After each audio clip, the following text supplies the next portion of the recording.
Today we dive into the Silver Ring mystery, a tale of intrigue, deception, and unexpected twists. A mysterious silver ring, a missing heir, and a web of secrets await as we follow the detective's pursuit of the truth. Will justice prevail, or will the shadowy figures around the ring remain shrouded in mystery? Stay with us as we unravel this thrilling case. Chapter 1. Aboard the Electra. That's why, Vicki explained to her family, the Electra is so challenging. Mary Carter warned us stewardesses while she was retraining us for the Electra that this beauty flies so fast there's hardly time to get all our jobs done. You mean it's a hard assignment, don't you? Said Ginny. She was 14 and Vicki's younger sister. Their mother, Betty Barr, said, "I'm sure if I had your job on a jet prop, or is it a jet? Which is it, Lewis?" Professor Barr looked amused. "You know perfectly well. The old jet without propellers," he said, "the Boeing, is used more for long hauls, non-stop coast to coast or across oceans. The Electra, with jet engines and propellers, is used mainly for intercity travel. I trust I have the facts correct, Victoria." He smiled at Vicki, who looked so much like him, fair hair, light blue eyes, the thoughtful Barr gaze, that it was a family joke. "Well, anyhow," said Vicki's mother, "if I had to get 68 passengers safely on, off, and fed in 2 hours, whew. Fortunately, I'm not going to have to do everything all by myself," Vicki answered. "Gene Cox and I will work the New York, Chicago, San Francisco run together on the Electra." They were having a leisurely early lunch at home at the castle before Vicki started out for Chicago. It was Thursday, February 12th, Lincoln's birthday, an appropriate day to be in Lincoln State, Illinois. The holiday explained why Mr. Barr was not teaching at nearby State University that day. The holiday did not account for Vicki's presence at home. As a flight stewardess, she often worked on holidays. Vicki popped in and out of the castle between assignments whenever she could. That wasn't often. Perhaps now that Federal Airlines was transferring her to the Electra and one of its transcontinental runs, she might be lucky enough to see her family more often. Her mother was wondering about the same thing. "Will your being based in San Francisco mean that we won't see much of you?" Vicki went over her schedule again with her family. She and Gene Cox would fly regularly with the same crew on the New York, Chicago, San Francisco run and return flight. They would have at least an overnight stop in Chicago and some rest days in New York and San Francisco, mostly in San Francisco where our plane will be serviced. Also, since passenger traffic was sometimes heavier in the east, Vicki and Gene would occasionally fly the New York, Chicago and Chicago, New York turnaround run. The fast cruising speed of the Electra, up to 500 miles per hour, made these schedules possible. "Anyway, I'll be in and out of Chicago," Vicki told her family. "If I haven't time to run down to Fairview to see you, maybe you'll drive up to Chicago to see me." "I'll come up," her mother promised. "Now, if you don't start for Chicago, young lady, the Electra may take off for New York without you." "Heaven forbid. I've been studying, practicing, and dreaming jet props." So had her stewardess friends. So had pilots and navigators. All of them had been training intensively for the new aircraft at Federal Airlines schools in New York and Texas. "I wouldn't miss today for anything." Her family drove Vicki to the Fairview station in plenty of time for the noon train to Chicago. Freckles, their spaniel, sensed Vicki's excitement and ran around the platform so wildly that for safety they had to lock him in the car. "Do you think, dear," Mrs. Barr asked Vicki, "that you'll meet any especially interesting people on this new plane?" "I wouldn't be a bit surprised." They could hear the train coming. In another minute it pounded in alongside the platform. Vicki's mother and sister hugged her. "Good luck. See you soon." Mr. Barr picked up her overnight kit, helped her aboard the train, and found her a seat. He bent over to kiss her. "You look mighty little to be flying coast to coast, Victoria." "I feel like an eagle in the sky. You know the words of the spiritual." "Dad, the train's starting to move." He got off, and then her family was waving to her, and the train slid quickly out of the station. She was on her way. By 3 o'clock Vicki was in Chicago, and a little before 4 she reached Midway Airport. That allowed comfortably for an hour's pre-flight ground duties before departure time at 5 p.m. In the stewardess's lounge, Vicki changed into her blue uniform and cap, then picked up her topcoat, purse, and overnight kit. She walked over to the operations area where she initialed the crew check-in sheet, wrote in the time, and noticed that Gene Cox had signed in 5 minutes ago. Vicki found Captain Jordan in the busy meteorologist's room. Gene was there too. "Good afternoon, Captain Jordan." "Gene, reporting in for our very first Electra flight." The pilot, a graying, solidly built man in blue uniform, smiled at her, and Gene grinned. Gene Cox looked like a good-natured imp, with her cropped brown hair and twinkling eyes. Vicki knew that her fellow stewardess, despite the elfish grin, was absolutely reliable, just as their million-mile Captain Tom Jordan was a rock of strength. He told his 2 stewardesses, "Dan McGovern will be our co-pilot, and Chuck Smith our navigator. Good men, both of them. I expect the 5 of us will work together fine as a unit. Now then." Captain Jordan gave Vicki and Gene the flight plan and briefed them on the route and the flight conditions for this trip. Vicki knew that the passengers who asked questions about the flight might include anyone from a businessman who flew his own private plane to an aviation engineer, so she listened carefully. The pilot planned to fly above the day's overcast at an altitude of around feet. "Our cruising speed will be about 2 miles per hour, he said. Captain Jordan then handed Vicki and Gene the stewardess briefing book, which they quickly read and initialed. He answered a couple of questions for them, discussed the ETA estimated time of arrival, and said, "See you aboard." "Aye, aye, sir," said Gene for both of them. The 2 girls hurried back to the stewardess's lounge. There they prepared the necessary report forms for the trip. "Do I look all right, Vic?" Gene asked. They both checked their appearance. A stewardess had to be perfectly groomed and turned out before leaving the operations area of the building. They hurried down a flight of stairs into Hangar 1. In the vast high shed, Captain Jordan had 2 men in blue uniform with him. The 5 of them met beside a DC, which a repair crew was tuning up. The engines roared. Captain Jordan had to shout, "Miss Vicki Barr, Miss Gene Cox, this is our first officer, Dan McGovern." The girls shook hands with their co-pilot, who was a large, quiet, serious-looking man, and our navigator, Chuck Smith. Chuck Smith was young, small, and wiry, with an ingratiating grin. "See you aboard," they all said. The 2 stewardesses went outdoors onto the windy airfield. A little distance away, their immense silver Electra stood waiting for them. The plane was feet long with a foot wingspan. Its sheer size took their breath away. Vicki and Gene had 40 minutes work to do before the passengers came aboard. They had many things to check. It would be just too bad if, once aloft, they discovered there was not enough water for making coffee, or found the ventilation or heating system wasn't functioning perfectly. Hurrying up and down the long cabin aisle, they took pride in their handsome Electra. Wide reclining chairs were upholstered in blue, in beige, and a few in pumpkin color. The silver beige walls and curtains and coral-colored carpet harmonized. Vicki took special satisfaction in the semicircular observation lounge with its wide windows in the rear of the plane, while Gene checked their service kit, all emergency equipment, cabin and lavatory lights, seatbelts, and a dozen or more other items. Vicki was busy in the buffet area midship.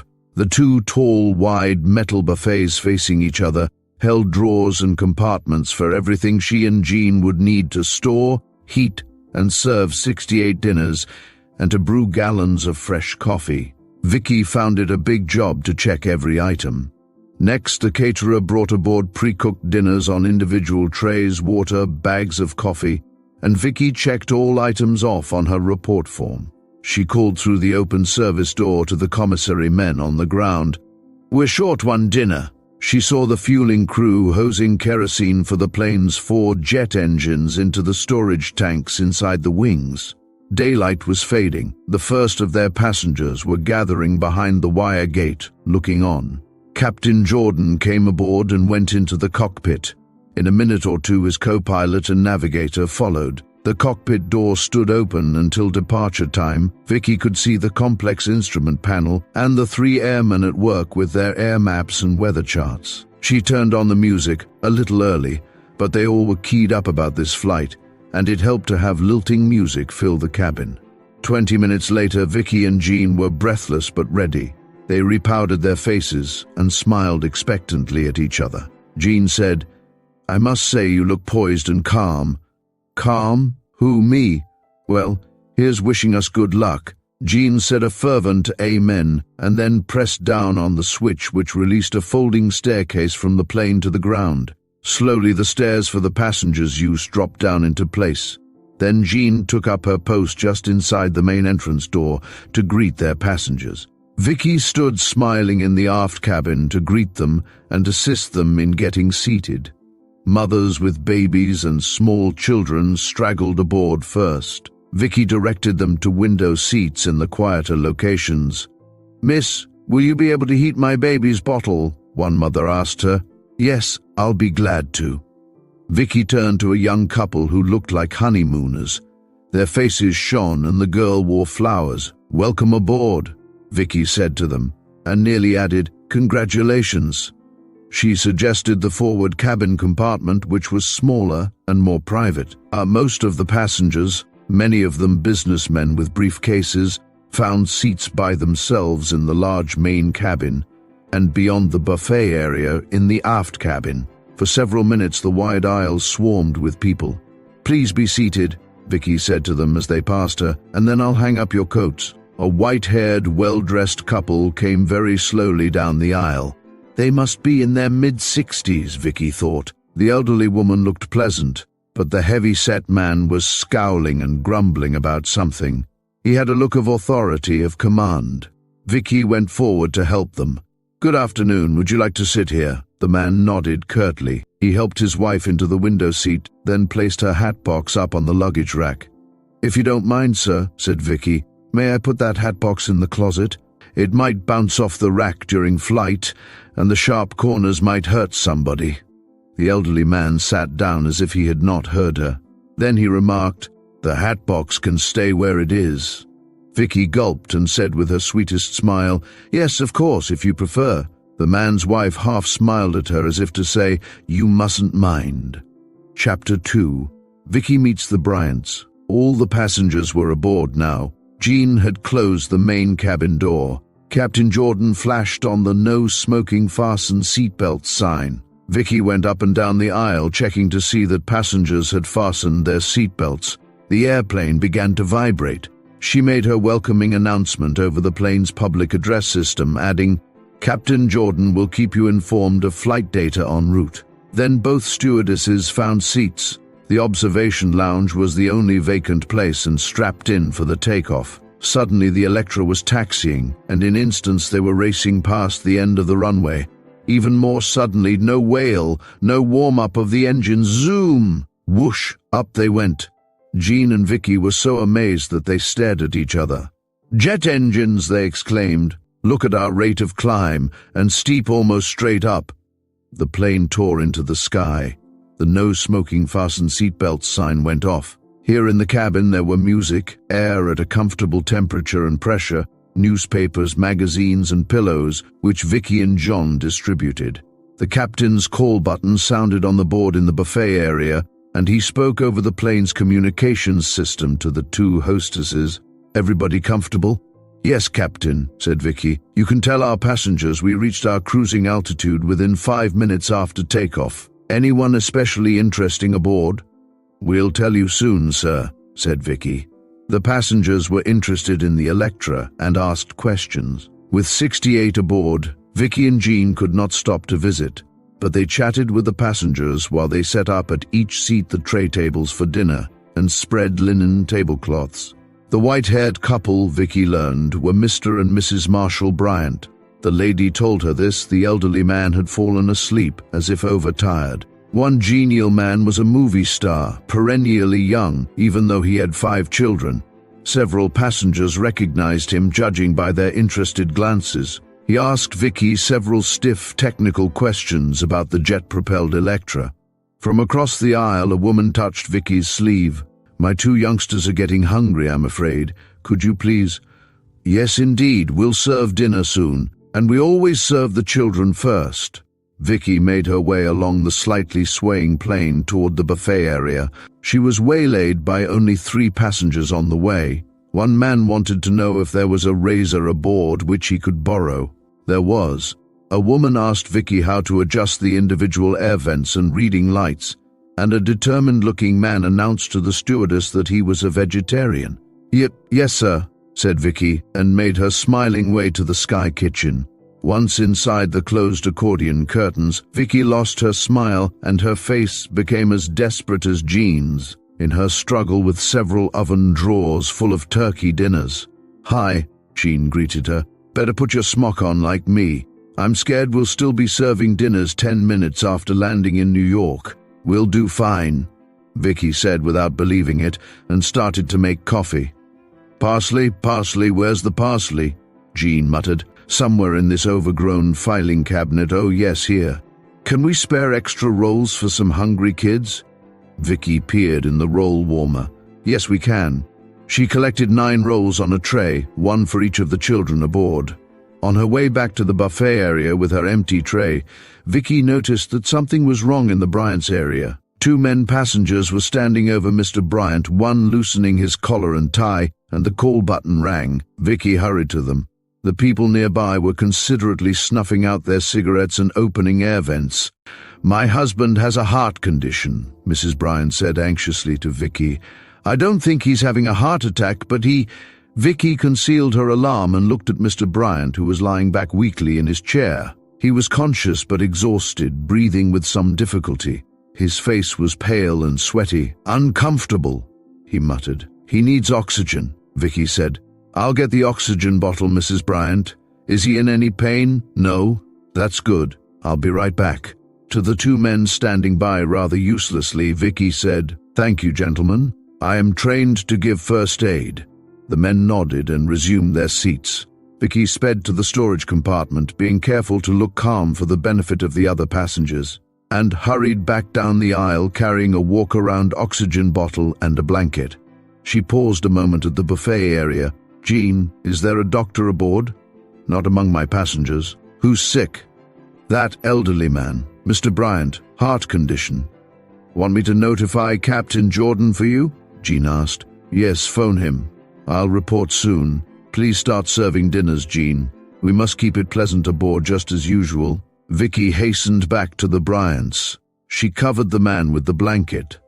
"Miss Barr, I must tell you, Mrs. Bryant made an effort to control her trembling voice and hands, that my husband is more exhausted than ill. He had 3 quite tiring days in Chicago on business, and it's been hard on him." Vicki said soothingly, "Certain people need extra oxygen at high altitudes, where the air is thin. Our cabin air is pressurized, but for someone who is a cardiac and for other special needs, we carry extra oxygen." As she talked, she placed the oxygen bottle on Mr. Bryant's lap. He was able to hold it steady.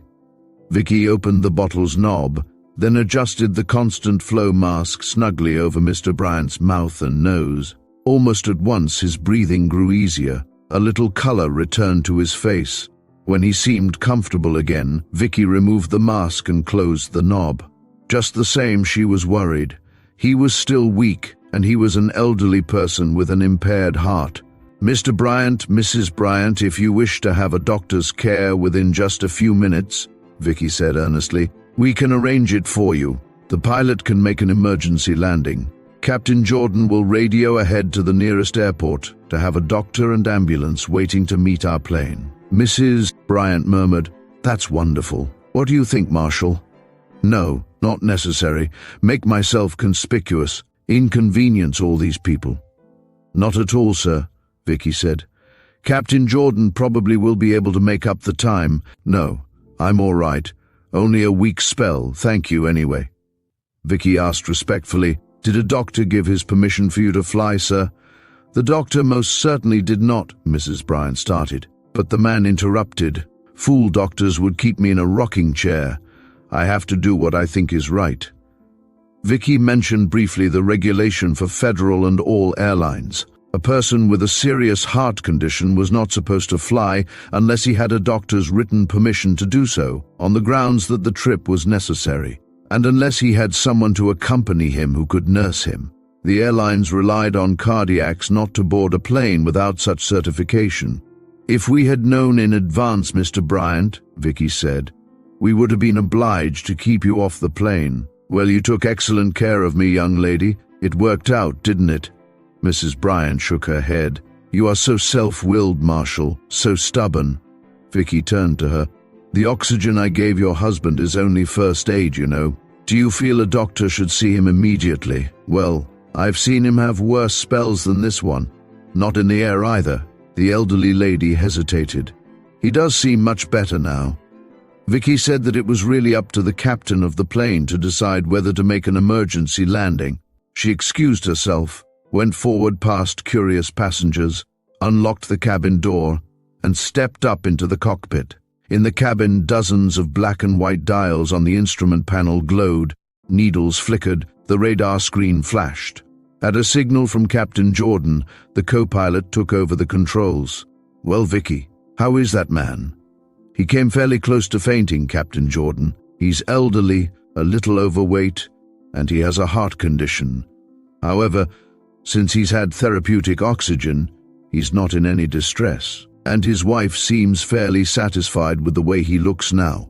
I'd much rather land than take chances with a passenger's life." Captain Jordan looked at his wristwatch, thinking, "I'll tell you what, observe him for 10 minutes, and if he shows any sign of relapse, call me. We can come down at Clarkville. In any case, Vicki, we're going to have a doctor and an ambulance on hand at New York. We'll radio ahead to LaGuardia Airport."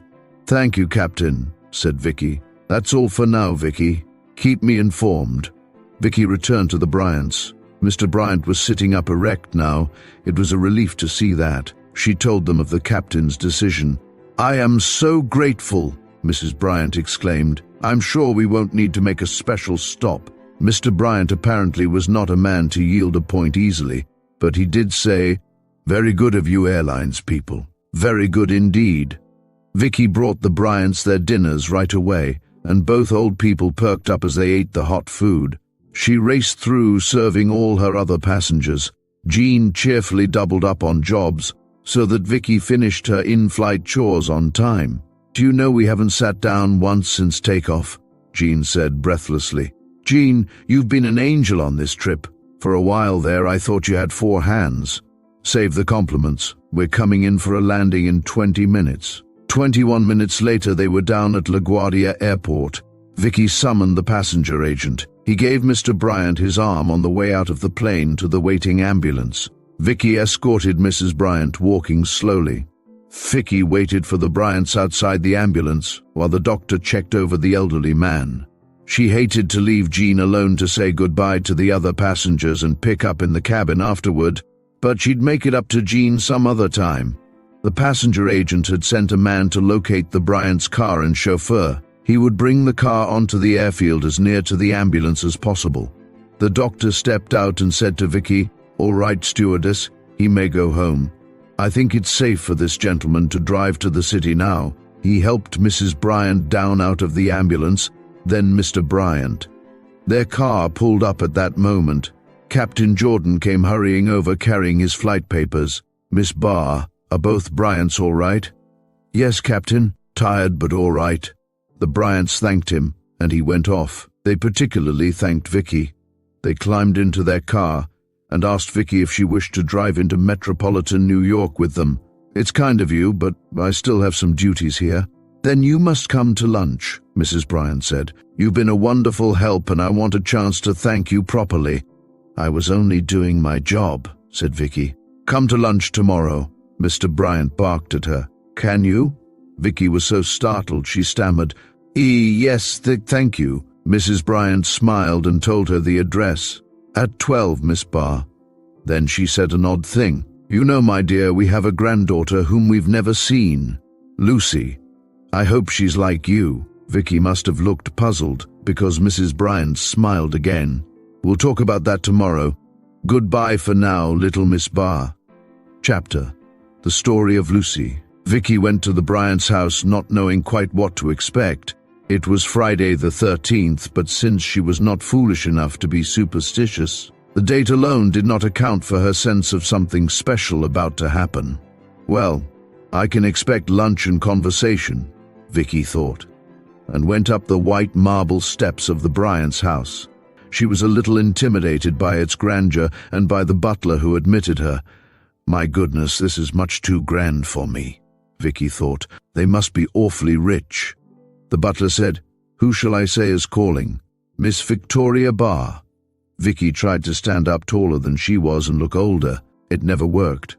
"Oh yes, Miss Barr, you are expected." She gave the butler her coat and followed him from the entrance hall, past a formal, high-ceilinged living room and into a big, sunny sitting room. It was cheerful in here, with flowered chintzes, green plants, and several extraordinarily beautiful parakeets in cages shaped like pagodas and dollhouses. Vicki exclaimed aloud, "Oh, lovely," without meaning to, just as the butler announced her. Mrs. Bryant was sitting half-hidden in an immense wing chair. She put aside the needlepoint she was working on and made a point of getting up to greet her young guest. "How nice to see you again, Miss Barr. You were so busy yesterday on your plane that there was almost no chance to visit with you." "I kept you busy for one thing," Mr. Bryant said. "A tiresome old codger, wasn't I, young lady?" Vicki smiled shyly and said Mr. and Mrs. Bryant were kind to let her come. She asked Mr. Bryant how he was feeling. "Better, thanks, better. Oh, I'm perfectly all right." He started to pace up and down. Mrs. Bryant changed the subject. She invited Vicki to sit next to her on the couch in the winter sunshine, and they chatted about the Electra. Mr. Bryant joined in with a question or two. He seemed less forbidding today. Still, Vicki thought, this imposing man would probably never be easy to get along with. She'd as soon attempt to be friends with a polar bear. He reminded her of an old, still powerful bear with his heavy, rolling gait and thatch of yellowish-white hair. "Where's Dawn?" he demanded. "Not here yet?" His wife said.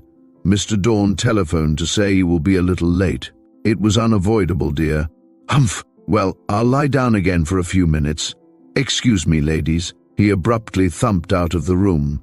Mrs. Bryant waited until he was out of earshot, then smiled at Vicki. "When I invited you to lunch yesterday, Miss Barr," said Mrs. Bryant, "I thought you would be our only guest.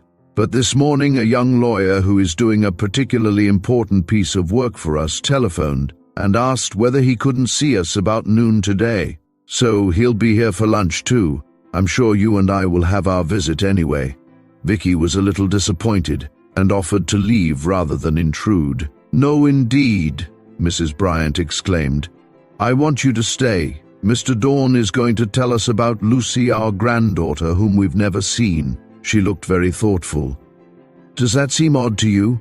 Vicki was not quite sure what to answer. "Unless," she said, "your granddaughter has always lived at a great distance from you." "Yes, she has, in every sense. Tell me, Miss Barr, in the course of your stewardess work, are you ever in San Francisco?" "I'll be in and out of San Francisco all the time now that I'm based there." "That's extremely interesting." But Mrs. Bryant did not say why. "Well, shall we look at my parakeets?"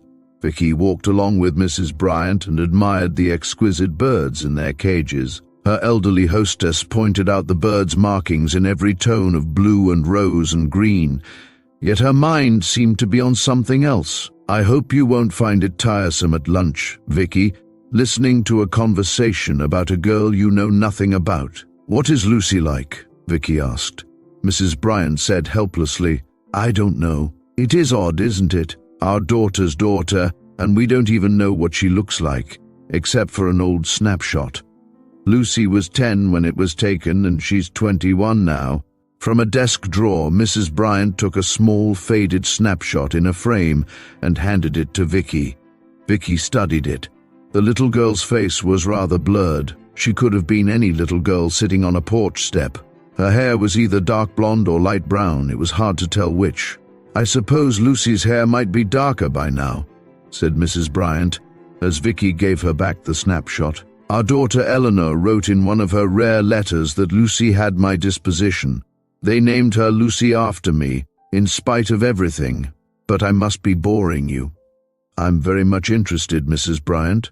"Well, I am rather keyed up about Mr. Dawn's visit. So many old memories come to mind today. The silver rings, for one thing. I hadn't thought about them in years. There are only two like them. Lucy has one, and I have the other. Vicki glanced at Mrs. Bryant's hand. Her hostess noticed. "No, I've put mine away. I never wear rings of any kind," Mrs. Bryant said. "They annoy me. But this pair of silver rings has an interesting history. They had an identical lace-like open design. Mrs. Bryant had long ago given one ring to her daughter Eleanor, and Eleanor in turn had given the ring to her daughter, young Lucy. Almost all Mr. Bryant and I know about our granddaughter is that she has the ring. We had a few facts about her schooling and a sketchy description of her. Eleanor wrote us those things before she died." Mrs. Bryant looked down at her tightly clasped hands. As for the letters from Lucy's father, Mrs. Bryant stared past Vicki, past the birds. "We never answered certain of those letters, and we were wrong. So terribly wrong." Then the whole grievous story of Lucy came tumbling out. Mrs. Bryant, in telling Vicki, tried hard not to blame her husband. But Vicki understood that Marshall Bryant was a man who valued money and important connections above all else. Mrs. Bryant could not cope with his domineering ways. The Bryants had planned a brilliant marriage for their only child. They were bitterly disappointed when Eleanor married against their wishes a boy who had little money and limited education. They felt unjustly that Jack was a fortune hunter. Marshall Bryant made several attempts to break up the marriage. When he failed, he disowned his daughter. He was determined that Jack Rowe should never get hold of the Bryant money, no matter what the penalty to Eleanor or to any children Eleanor would have. The young couple moved to California to get as far away from us as possible, I suppose, said Mrs. Bryant, and also because Jack had job opportunities there. As for Jack's family, they were scattered over the United States and were not in touch. The young couple made several overtures to the Bryants, especially after their daughter was born. They named her Lucy after her grandmother, but the old couple refused any reconciliation. They never saw their granddaughter. I wanted to, but Mr. Bryant was adamant. No one can blame Eleanor and Jack for feeling resentful. A rupture and silence of many years ensued. Once Mrs. Bryant wrote to her daughter, offering aid for small Lucy, but Eleanor never answered. When young Lucy's mother died a few years ago, her father wrote this news to the grandparents and asked if they wished to attend the funeral. Marshall Bryant decided that they would not go. Mrs. Bryant murmured, "It was hard to lose Eleanor without ever seeing her again." Jack Rowe had suggested that the Bryants might at long last wish to see their granddaughter. But Marshall Bryant hinted that Rowe's motive was a desire to gain their fortune. Young Lucy's father, as a result, felt freshly antagonized and wrote them a bitter letter. Once more, the two families ceased to communicate. Recently, within the past year, Marshall Bryant had developed a severe heart condition.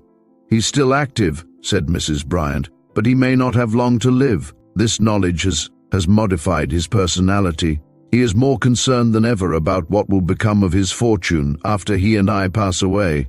I am afraid he is not a charitable enough man to leave the bulk of it to institutions for, as he says, strangers to enjoy. Also, he now feels great remorse for disowning Eleanor and for refusing any contact with her daughter. As for herself," Mrs. Bryant said, "she had grieved for years about the family rupture. For a long time she encouraged Marshall Bryant to make amends for the past. Finally, this past Christmas Day, they decided to find their granddaughter, Lucy Rowe, and arrange for her to inherit the Bryant fortune. If Lucy wishes to live with us, we'd be so happy." "I'm so glad," Vicki said softly, "that you're trying to find her."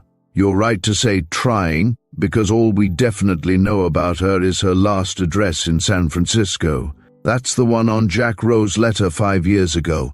For a moment, Mrs. Bryant closed her eyes. Then she said matter-of-factly, "A 5-year-old address and an old snapshot aren't much to go on, are they? That's why we're relying on Mr. Dawn to locate Lucy for us." Mrs. Bryant explained that she and her husband were too elderly, and he too ill, to travel to San Francisco and search for the girl themselves. Also, Mrs. Bryant said, they hesitated to approach Lucy directly, either in person or by mail. After all the antagonism which my husband and I too showed them, Eleanor and Jack naturally felt antagonistic toward us. I'm afraid some of that feeling may have been instilled in Lucy. She might not be glad to see her grandparents. So Marshal Bryant had engaged his law firm to locate young Lucy and bring her east. He planned to transfer a generous part of the inheritance to her immediately. The law firm assigned Thurman Dawn, a young man, to do the traveling and investigating involved in finding Lucy. Mr. Bryant was pleased with the choice. Though Thurman Dawn was relatively new in the firm, his uncle, now dead, had for many years done fine work for Mr. Bryant through the same law firm. My husband and I feel we know young Thurman Dawn, said Mrs. Bryant. Our lawyers have told us that he came from Chicago, his hometown, with the highest recommendation from one of his law school professors. She mentioned the name of the law firm, Steele and Wilbur. Vicki recognized it as a respected company. Mr. Dawn has persuaded us to stay entirely in the background and to let him act as intermediary with Lucy. I do think that's the most discreet way in such a delicate situation. A painful situation for a sick man and his elderly wife, Vicki thought. She said, I do hope Mr. Dawn's search will be successful in every way. Thank you, my dear. Mr. Dawn was in San Francisco 3 or 4 weeks ago and got his search for Lucy underway. Unfortunately, he could not find her on that trip. She has been away, but perhaps he has some other leads or news to tell us about today. Oh, do you think he'll bring Lucy with him? Mrs. Bryant smiled shakily. I'm afraid to hope for so much. Let's go find my husband. He's feeling anxious too. When Thurman Dawn arrived a few minutes later, he was alone. Vicki was impressed by his air of professional competence and by his personal dignity. He was about 27, a formal, cool young man, evidently highly educated, very correct in his manners and attire. His meticulously tailored grey suit, his British-looking mustache, the stiff way he stood, reminded Vicki of a fashion plate, or perhaps of a stone statue. She wished someone less formal, less unsentimental, were to bridge the gap between young Lucy Rowe and her grandparents. Well, perhaps it took someone as cool, deliberate, and as obviously hard-headed as Mr. Dawn to trace Lucy in the first place. Vicki could see how highly Marshal Bryant valued this young lawyer. Mrs. Bryant introduced Vicki and Thurman Dawn. He said, "How do you do?" to her with a delightful little bow and smile, and remarked, when Mrs. Bryant said, Vicki Barr is a flight stewardess with Federal Airlines, that he was an air travel enthusiast. However, he quickly turned away and had little further to say to Vicki during lunch. She was sure that Mrs. Bryant's mention of her work did not interest him and probably never registered with him at all. He was busy describing to Mr. Bryant, and to Mrs. Bryant too, though secondarily, the progress of the search for Lucy in San Francisco. Now, Mr. Bryant and Mrs. Bryant, you already know that this search is not proceeding as easily and quickly as we would wish, Thurman Dawn said. Reaching Miss Lucy takes time and patience, so will effecting a reconciliation. The elderly couple listened to him, their hopes visibly rising and falling as he spoke. You know that I made only partial progress when, at your request, I visited San Francisco for a week and personally conducted a search for your granddaughter. I remember receiving your bills from the St. Clair Hotel, Mr. Bryant said dryly. Young Dawn accepted this with a deferential smile. And, unfortunately, I had to come back and tell you the disappointing news that by the time I had located Lucy's present home and work addresses, she had just gone off for a trip, for I believe a month or more. Mrs. Bryant turned toward Vicki. At least Mr. Dawn learned that Lucy has gone traveling with respectable friends, another girl and the girl's mother. Mr. Bryant looked up from serving himself seconds from the dish the maid offered. Well, sir, it's about a month now since you've been out there. You say Lucy will be back in San Francisco soon. How soon can you go out there again and get on with this job? Very soon, I hope, sir, Dawn said. Although it would be a waste of my time and your money to wait around San Francisco until Miss Lucy returns. Don't see how a girl who you say is a secretary can afford to stay away longer than a month, Marshal Bryant grumbled.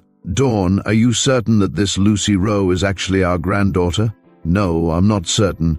It's only a reasonable presumption at this point, Mr. Bryant. Let me actually see and talk to the girl. I want to question her. Yes, discreetly. About certain particulars of the Bryant family history, which she would be likely to know. I want to see whether she has any of your old letters or photographs of yourselves or your daughter Eleanor. That brings me to my reason, or one of the reasons, for asking you to let me come today. The name Lucy Rowe isn't so unusual, Mr. Bryant interrupted. Might be more than one girl by that name in a city as large as San Francisco. Exactly my view too, sir, said Mr. Dawn. You have told me many details of the family history and shown me documents, but a few questions occur to me. Also, it would help in proving this Lucy Rowe's identity if you could let me really study those documents, and study any letters in your daughter Eleanor's handwriting or any family photographs. If you happen to have any available that I could examine, say, overnight or for a few hours this afternoon. Good idea, said Marshal Bryant. Plenty of those things in the safe, right here in the house. I'll lend them to you overnight or for a day or two. Whatever you say. That will be a help, said Mr. Dawn. I'll return them to you promptly. One thing puzzled Vicki. Why had no one at the luncheon table mentioned Jack Rowe, the girl's father? She murmured her question to Mrs. Bryant. Because Lucy's father died 2 years ago in an auto accident, Mrs. Bryant answered her. Lucy did not write and tell us. Lucy has never written to us, except 1 or 2 Christmas letters when she was a child, which my husband asked me not to answer. Mrs. Bryant sighed. So we had no way of knowing about Jack until Mr. Dawn investigated and reported to us about 3 weeks ago. I'm sorry about Jack, if only because his passing has left Lucy entirely alone in the world. She has you and her grandfather, Vicki said, if we can find her, and if she can forget old difficulties. However, the elderly woman brightened. On the basis of what he's already learned, Mr. Dawn is hopeful that everything will work out well. Then she said, Oh, Mr. Dawn, didn't you say you had some further word about Lucy? Yes, Mrs. Bryant. I've had a letter from one of her friends whom I was unable to meet in person. Her friend writes that Lucy is an accomplished swimmer and horsewoman. You know how Californians go in for sports and outdoor living. Her friend also wrote my firm, sorry I forgot to bring the letter, that Miss Lucy is fond of birds and knows something about them. She'll be interested in your parakeets, Mr. Bryant said to his wife, and she'll enjoy the swimming pool. Let's hope so. We old people might be dull company for her. She sounds like a delightful girl, Mr. Dawn. The lawyer said, From everything I've learned so far, she sounds like a charming girl, and a girl of considerable character. Marshal Bryant looked gratified, while his wife looked so eager that Vicki felt almost afraid for her. How every detail which Mr. Dawn was able to supply increased their desire to meet their granddaughter. How disappointed they would be if Lucy were not all they wanted her to be, or if, heaven forbid, Dawn could not locate their granddaughter after all. As they were rising from the dining table, Mrs. Bryant reminded the lawyer about the silver ring. If you want another look at it, it's in the safe too. Thank you, Mrs. Bryant. I will examine it again. It will be interesting to learn whether Lucy Rowe still has the silver ring which is twin to yours. Now, young man, how soon are you going back to San Francisco? Mr. Bryant pressed him. How about this week? The lawyer was inclined to wait until the next week, in order to be sure that Lucy Rowe was back in San Francisco. He offered to telegraph her employers and friends there to learn if and when she had returned. This was reasonable, the Bryants had to agree, but they were disappointed about the delay. I am sorry about the delay too, said the lawyer, but let us make haste slowly. Let's be a little cautious and discreet. There is a large inheritance involved here, you are well known, and if any false moves were made, they'd invite a lot of publicity, newspaper stories, pictures in the paper, and so forth. Mr. Bryant made a gesture of distaste, while Mrs. Bryant pretended to shudder. There was a moment's awkwardness. The lawyer turned to Vicki and said, I understand that you were of service to Mr. Bryant yesterday when he was taken ill. Not at all, said Vicki. I'm just sorry Mr. Bryant didn't feel well enough to enjoy his flight on the Electra. Mr. Dawn, when you fly out to the West Coast, do you go on the Electra via Chicago? She said it only to make conversation, thinking someday Dawn might be one of her passengers. But suddenly his expression changed. She was surprised at the odd look on his face. Was he thinking of something else? Mrs. Bryant said, "I believe, Mr. Dawn, you told us your mother still lives in Chicago." "Yes, I sometimes go home weekends to see her, very occasionally." "Of course. Well, I think my husband is waiting to see you." "Oh, yes. Will you excuse me, Mrs. Bryant? Miss R." He had forgotten her name. The young lawyer followed Mr. Bryant into the library. Vicki felt that it was time to say goodbye to her hostess, but Mrs. Bryant led her back into the room with the parakeets. By now the sun had moved to the far end of the room, and the birds were asleep. Mrs. Bryant took Vicki's hand. "I hope all this talk about our granddaughter wasn't dull for you." "On the contrary, Mrs. Bryant, I couldn't help thinking, suppose it were my grandparents whom I'd never seen, who were looking for me." "You're sympathetic, Vicki. I wonder, you're going to be in San Francisco often?" Vicki nodded.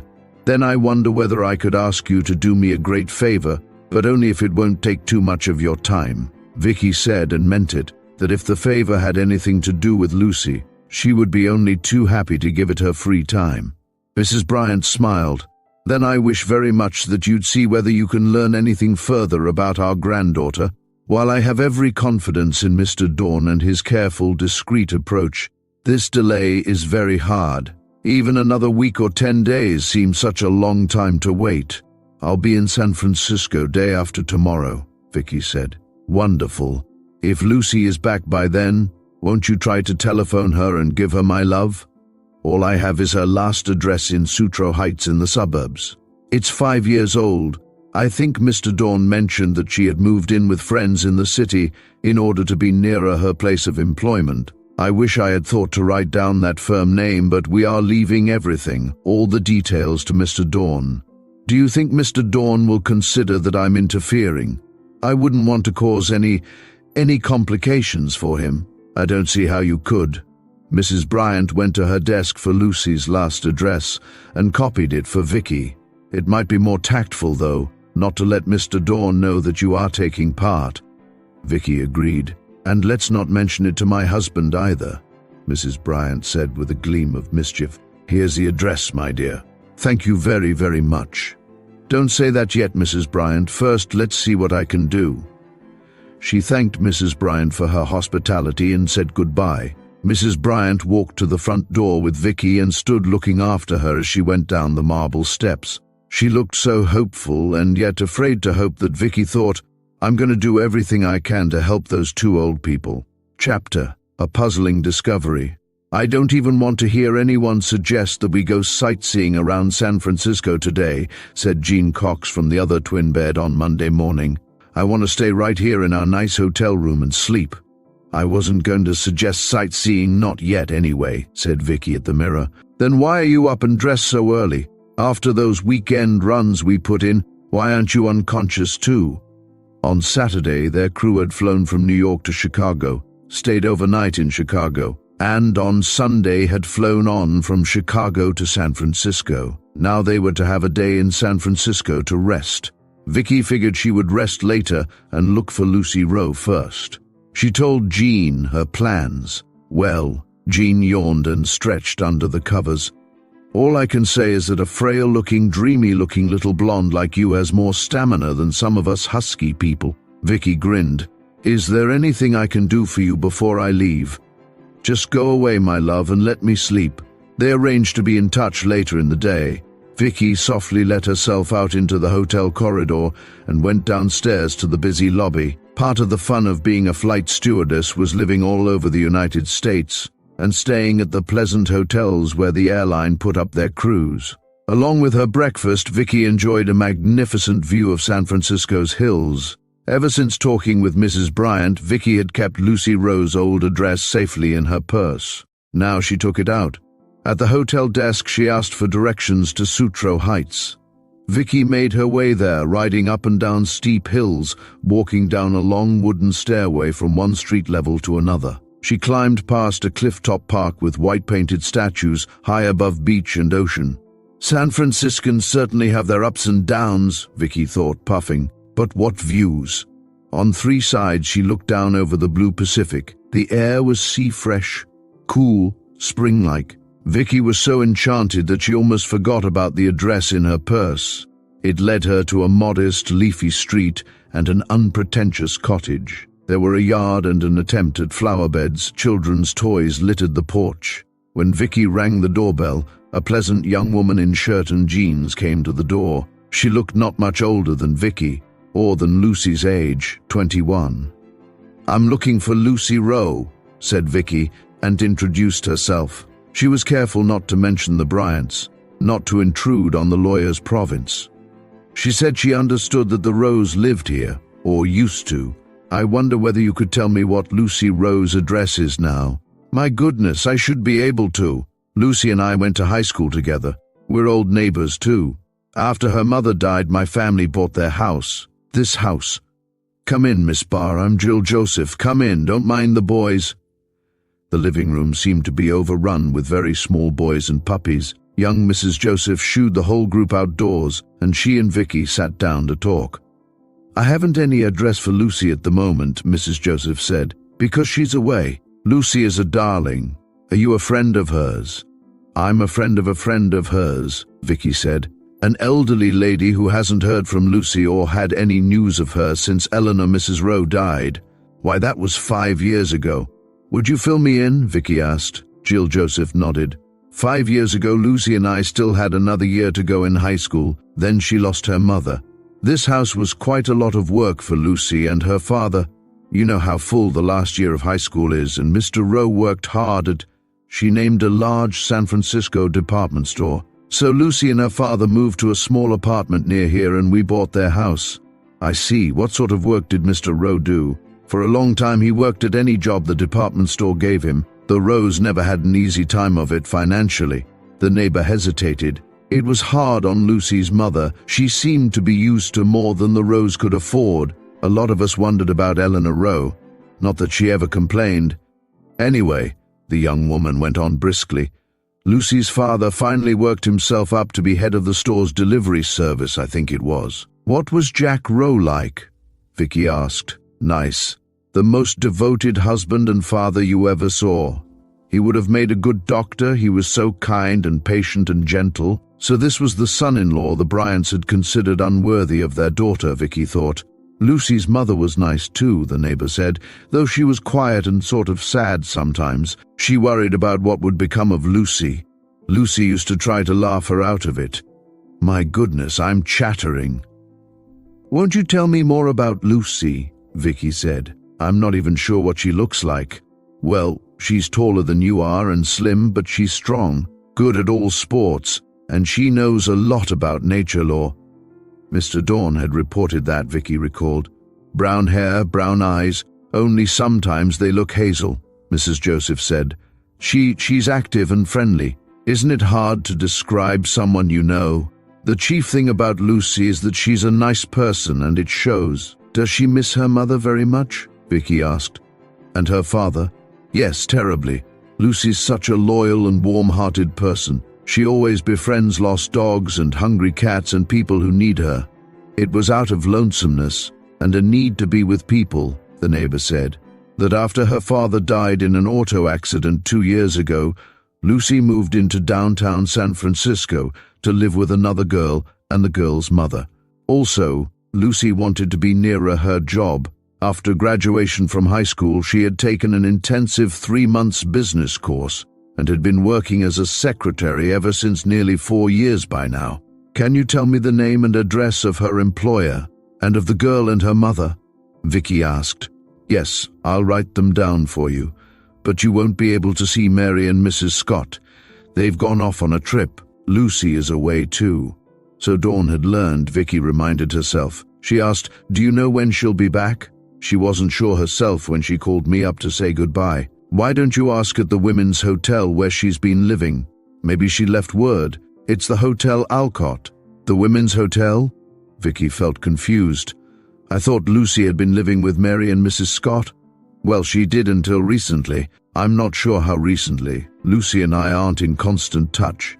Jill Joseph explained that the Scotts' household was a small one, and Lucy had felt she was crowding them. Vicki could not remember whether Mr. Dorn had reported where Lucy lived.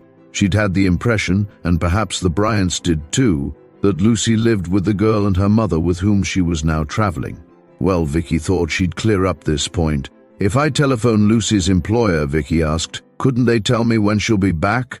I think she gave up her job at the interstate insurance company, though you can ask them. Gave up her job? Dawn had not reported this. Why?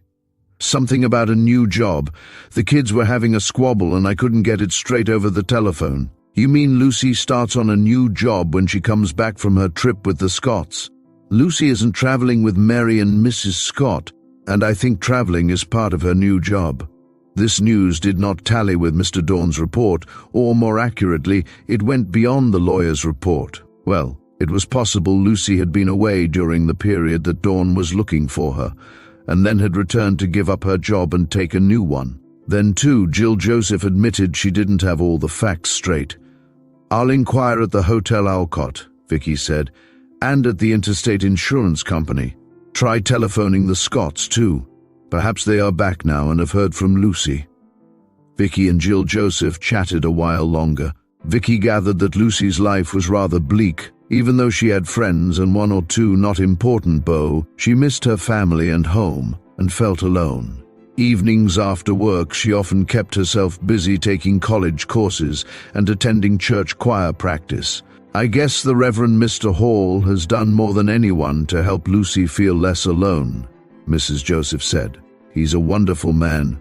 He knew her parents and he's known Lucy all her life. He used to be in charge of a church here in Sutro Heights, but he's been transferred to Russian Hill. I'll give you his address too. A few minutes later, Vicki thanked Jill Joseph and said goodbye to her. You've been a great help, more than you know. Anything I can do for Lucy, well, she needs all the help and love her friends can give her. How wonderful it was going to be for Lucy, Vicki thought, as she traveled back to the center of town to discover that her grandparents cared for her. What a happy change in her life there would be. On the way, Vicki stopped at a drugstore and called the Scotts from a telephone booth. Their telephone rang repeatedly without answer. Vicki then called the Interstate Insurance Company and talked to the personnel manager. Miss Lucy Rowe, he repeated. Just a moment while I look up her card. A pause.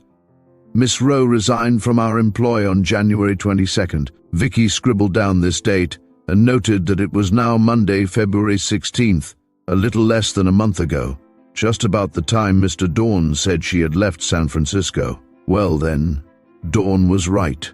Vicki asked whether the personnel manager could tell her anything further about Lucy. Well, I can tell you that she's an excellent secretary, was with us for over 3 years, and we were sorry to lose her. That's a fine record, isn't it? Thank you very much, sir. Vicki hung up.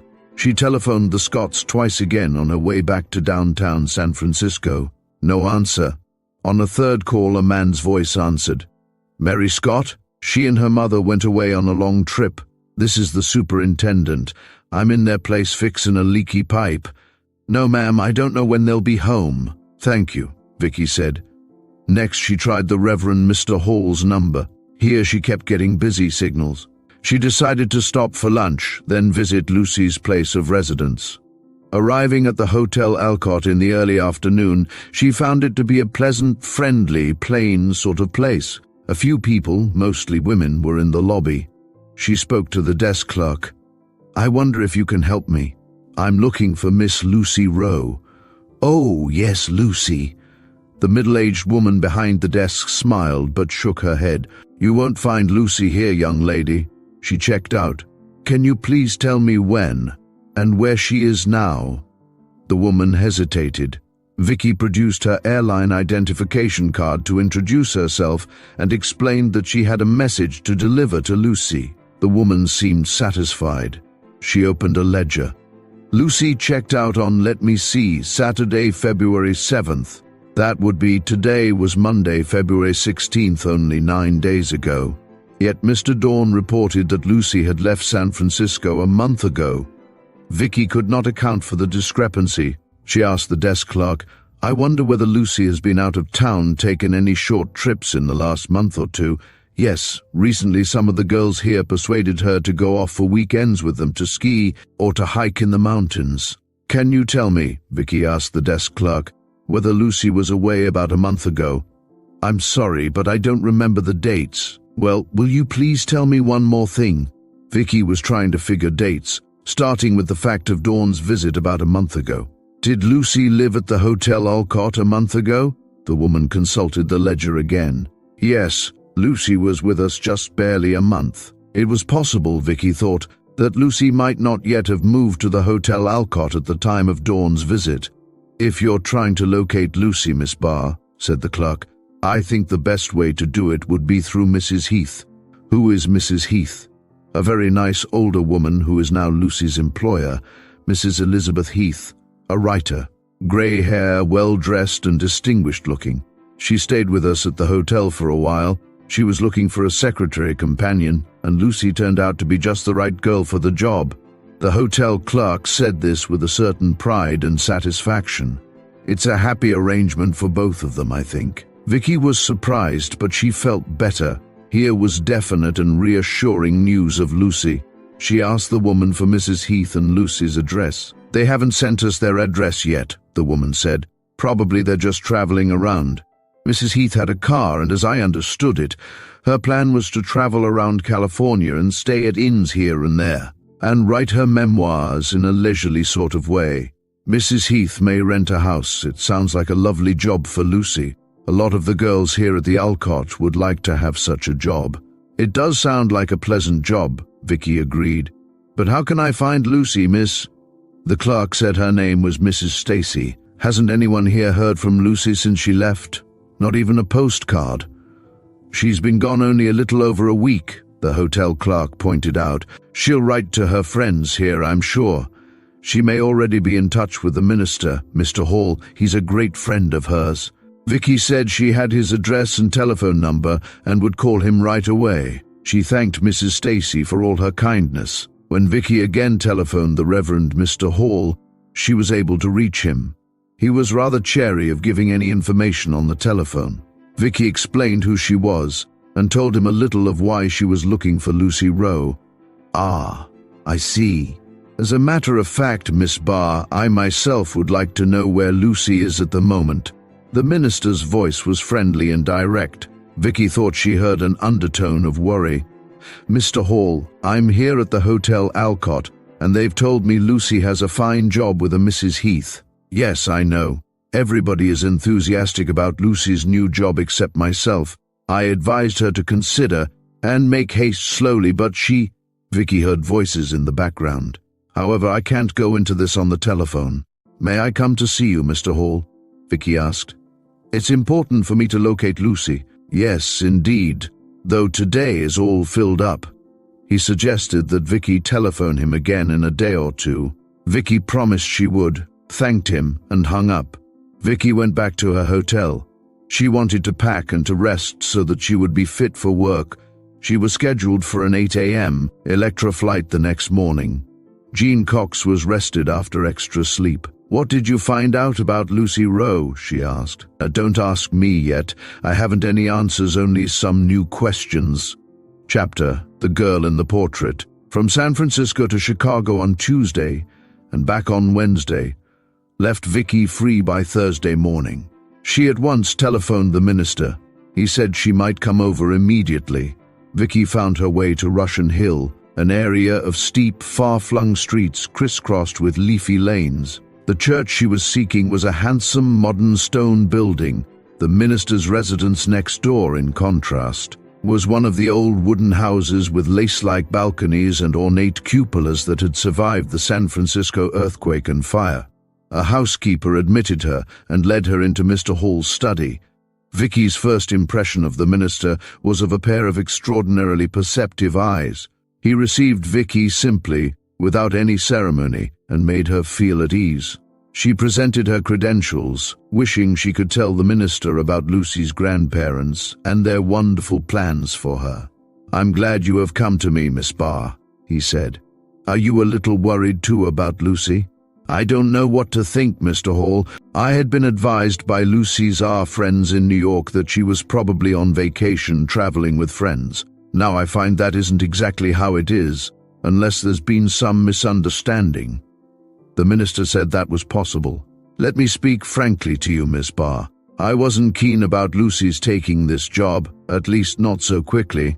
I asked her to get a little better acquainted with Mrs. Heath first, before she went off traveling with her. It's true Mrs. Heath showed Lucy unimpeachable references, and she seems to be a substantial person. Did you meet Mrs. Heath? Vicki asked.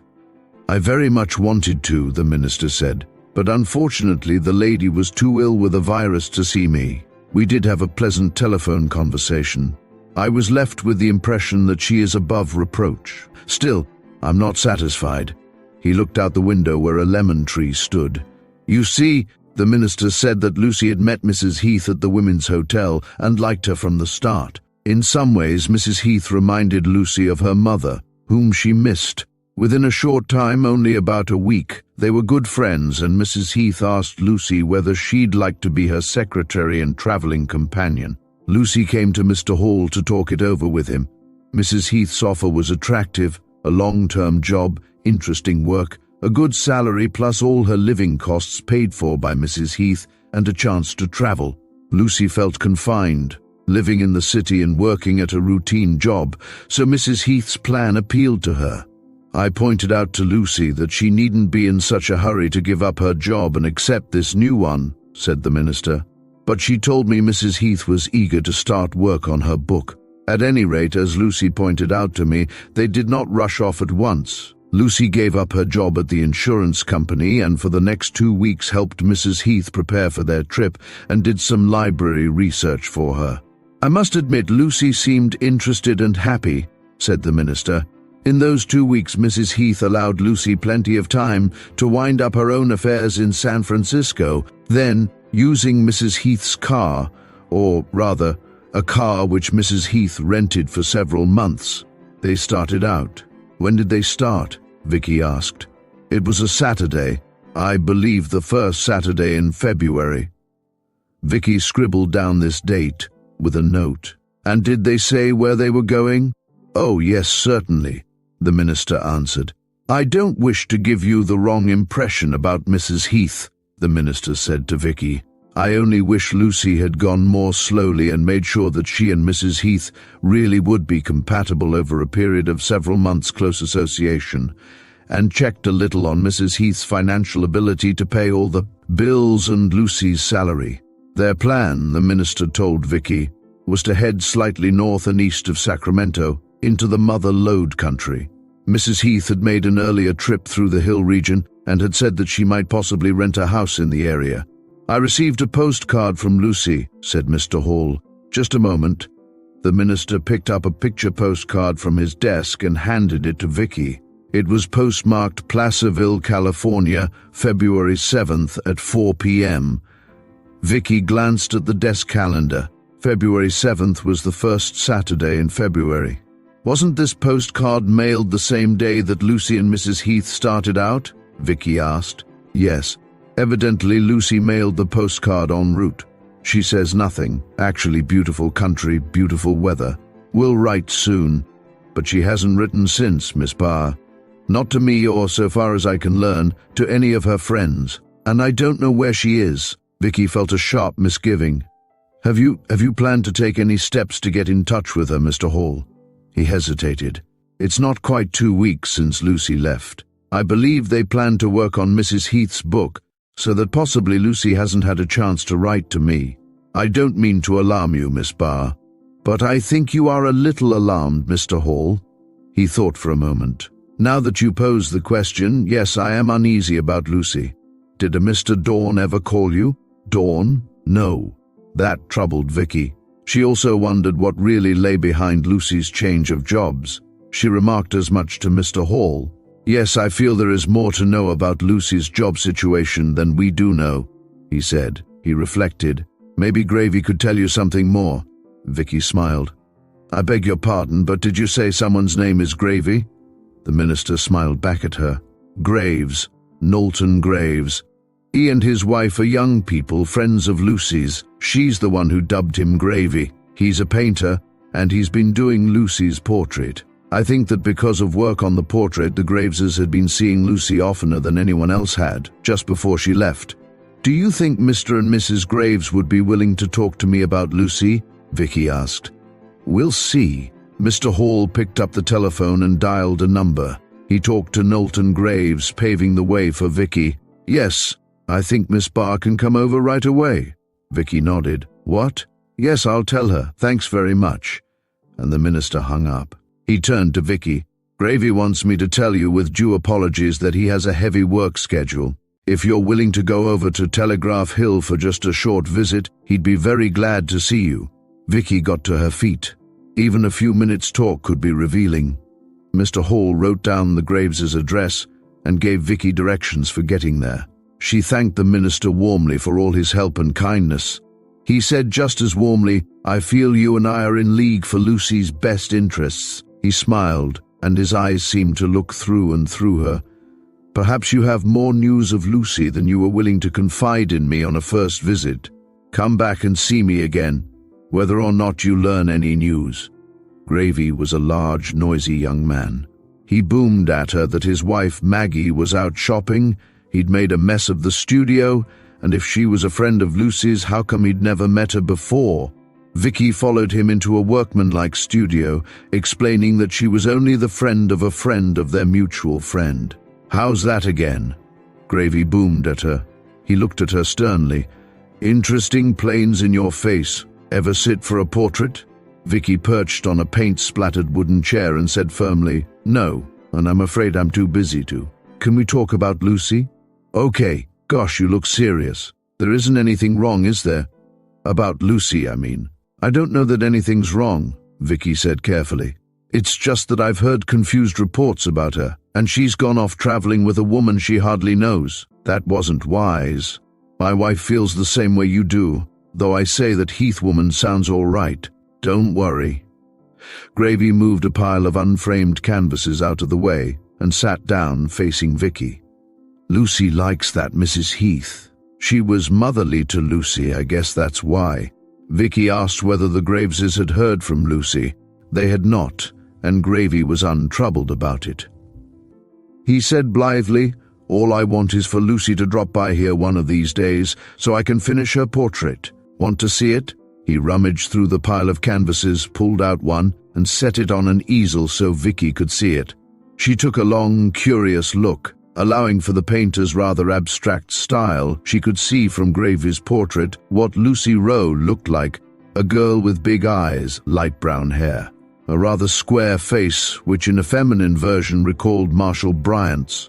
Vicki could also see a little of Lucy's pleasant personality from the easy way she had tossed a bulky green wool scarf around her shoulders and her friendly half-smile. "Lucy looks as if she's about to speak," Vicki said. "Well, we did talk a lot while we were doing this portrait," Gravy said. "She was all excited about the job offer from Mrs. Heath." "Did she ever talk about anyone else?" Vicki asked. "About her parents or her grandparents?" "It's funny that you should ask that. Sure, she always talked about her parents, but during the sittings a lot of stuff about her grandparents came out. Funny she never would mention their name. It was such a touchy subject with her." Gravy looked searchingly at Vicki. "I guess it's all right to repeat it. It's not exactly a secret. A confidence, maybe. Well, Lucy told Maggie and me she'd always felt no one but her parents ever really wanted her or cared about her. She just couldn't believe her friends care a whole lot about her, or that someday she'll find a husband who cares for her and needs her.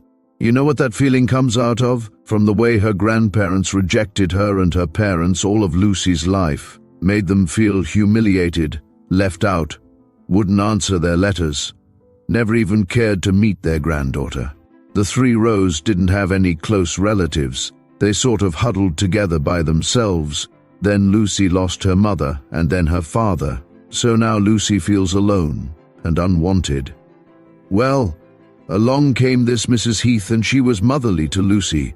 Besides, she needed Lucy. She wanted Lucy to be with her, to help her with the book, and to be her traveling companion. She even decided to go to the hills to please Lucy. Pretty nice of her, eh? You should have seen how much happier that girl was all of a sudden. My wife says that's why Lucy took the new job almost without hesitating. I tell you, Lucy's heart is in that job." Vicki felt puzzled as she listened to all this. How could a lawyer like Mr. Dawn, a man trained to make investigations, not have unearthed the fact of Lucy's job with Mrs. Heath? Except that Mrs. Stacy had said Lucy had been in and out of San Francisco several times with her friends, just around the time Mr. Dawn was here. "Mr. Graves, did a man named Dawn get in touch with you?" "Dawn? Never heard of him." "Did Lucy mention a Mr. Dawn to you?" Gravy shook his head. Well, Vicki thought, Dawn and Lucy must have just missed each other, and some of her friends must have given him a garbled or incomplete account of her trip and plans and the respectable older lady with whom she was traveling. "You said Mrs. Heath and Lucy were going to the hills. Can you tell me where in the hills?" Vicki asked. "About a 3 hours drive from San Francisco, in the foothills of the Sierra Nevada mountains," Gravy said. "It's east of the Great Valley, in the mother lode country with all those little pear-growing towns like Placerville and Auburn and Grass Valley.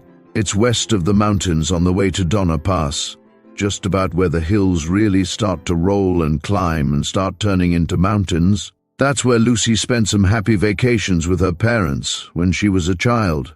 As Gravy talked, Vicki visualized a map of California in her mind and tried to fix the locale. "Isn't the Mother Lode country where they first discovered gold in?" Vicki asked. "Right, that was Gold Rush country. They're still mining a little gold in them thar hills," Gravy said with a grin. Vicki asked him what that stretch of hills was like. "It's high, about 1,500 to 2,000 feet elevation," and Lucy talked about the pine trees. "There are a few little towns scattered trough there, and a lot of small 2 to 5 acre pear farms and almond farms. Lucy said it was really pretty, kind of quiet and peaceful, not too many people around." "Isolated?" Vicki suggested. Well, Gravy thoughtfully rubbed his chin. "I suppose if this Mrs. Heath wanted to find a real private location to hole up and write her book, she wouldn't have too many neighbors to bother her in the Sierra foothills, especially if she didn't stay at inns if she rented a house. So Lucy and Mrs. Heath were somewhere in the Sierra foothills around the pear-growing towns. Gravy had said that was about 3 hours driving time from San Francisco. By private plane, Vicki figured, it would take much less time. If she visited and inquired at the main villages in the area, she probably would learn something about the two women. Strangers in a rural area would surely be noticed. That's what I could do, Vicki thought. It's not much of a trip, and it shouldn't be too difficult to look around a bit. I did promise Mrs. Bryant I'd do my best. She noticed Gravy glance with embarrassment toward the large clock on the wall. "Oh, I'm sorry, Mr. Graves," said Vicki. "Mr. Hall told me I mustn't detain you too long." "Gosh, I'm sorry. Guess I told you everything I could about Lucy. Maybe Maggie could have remembered something more." Vicki said she hoped to meet his wife another time, thanked the painter and went to the door. "If you see Lucy," said Gravy, letting her out, "tell her one more sitting will finish up the portrait. So long now." If she saw Lucy, she wanted to try.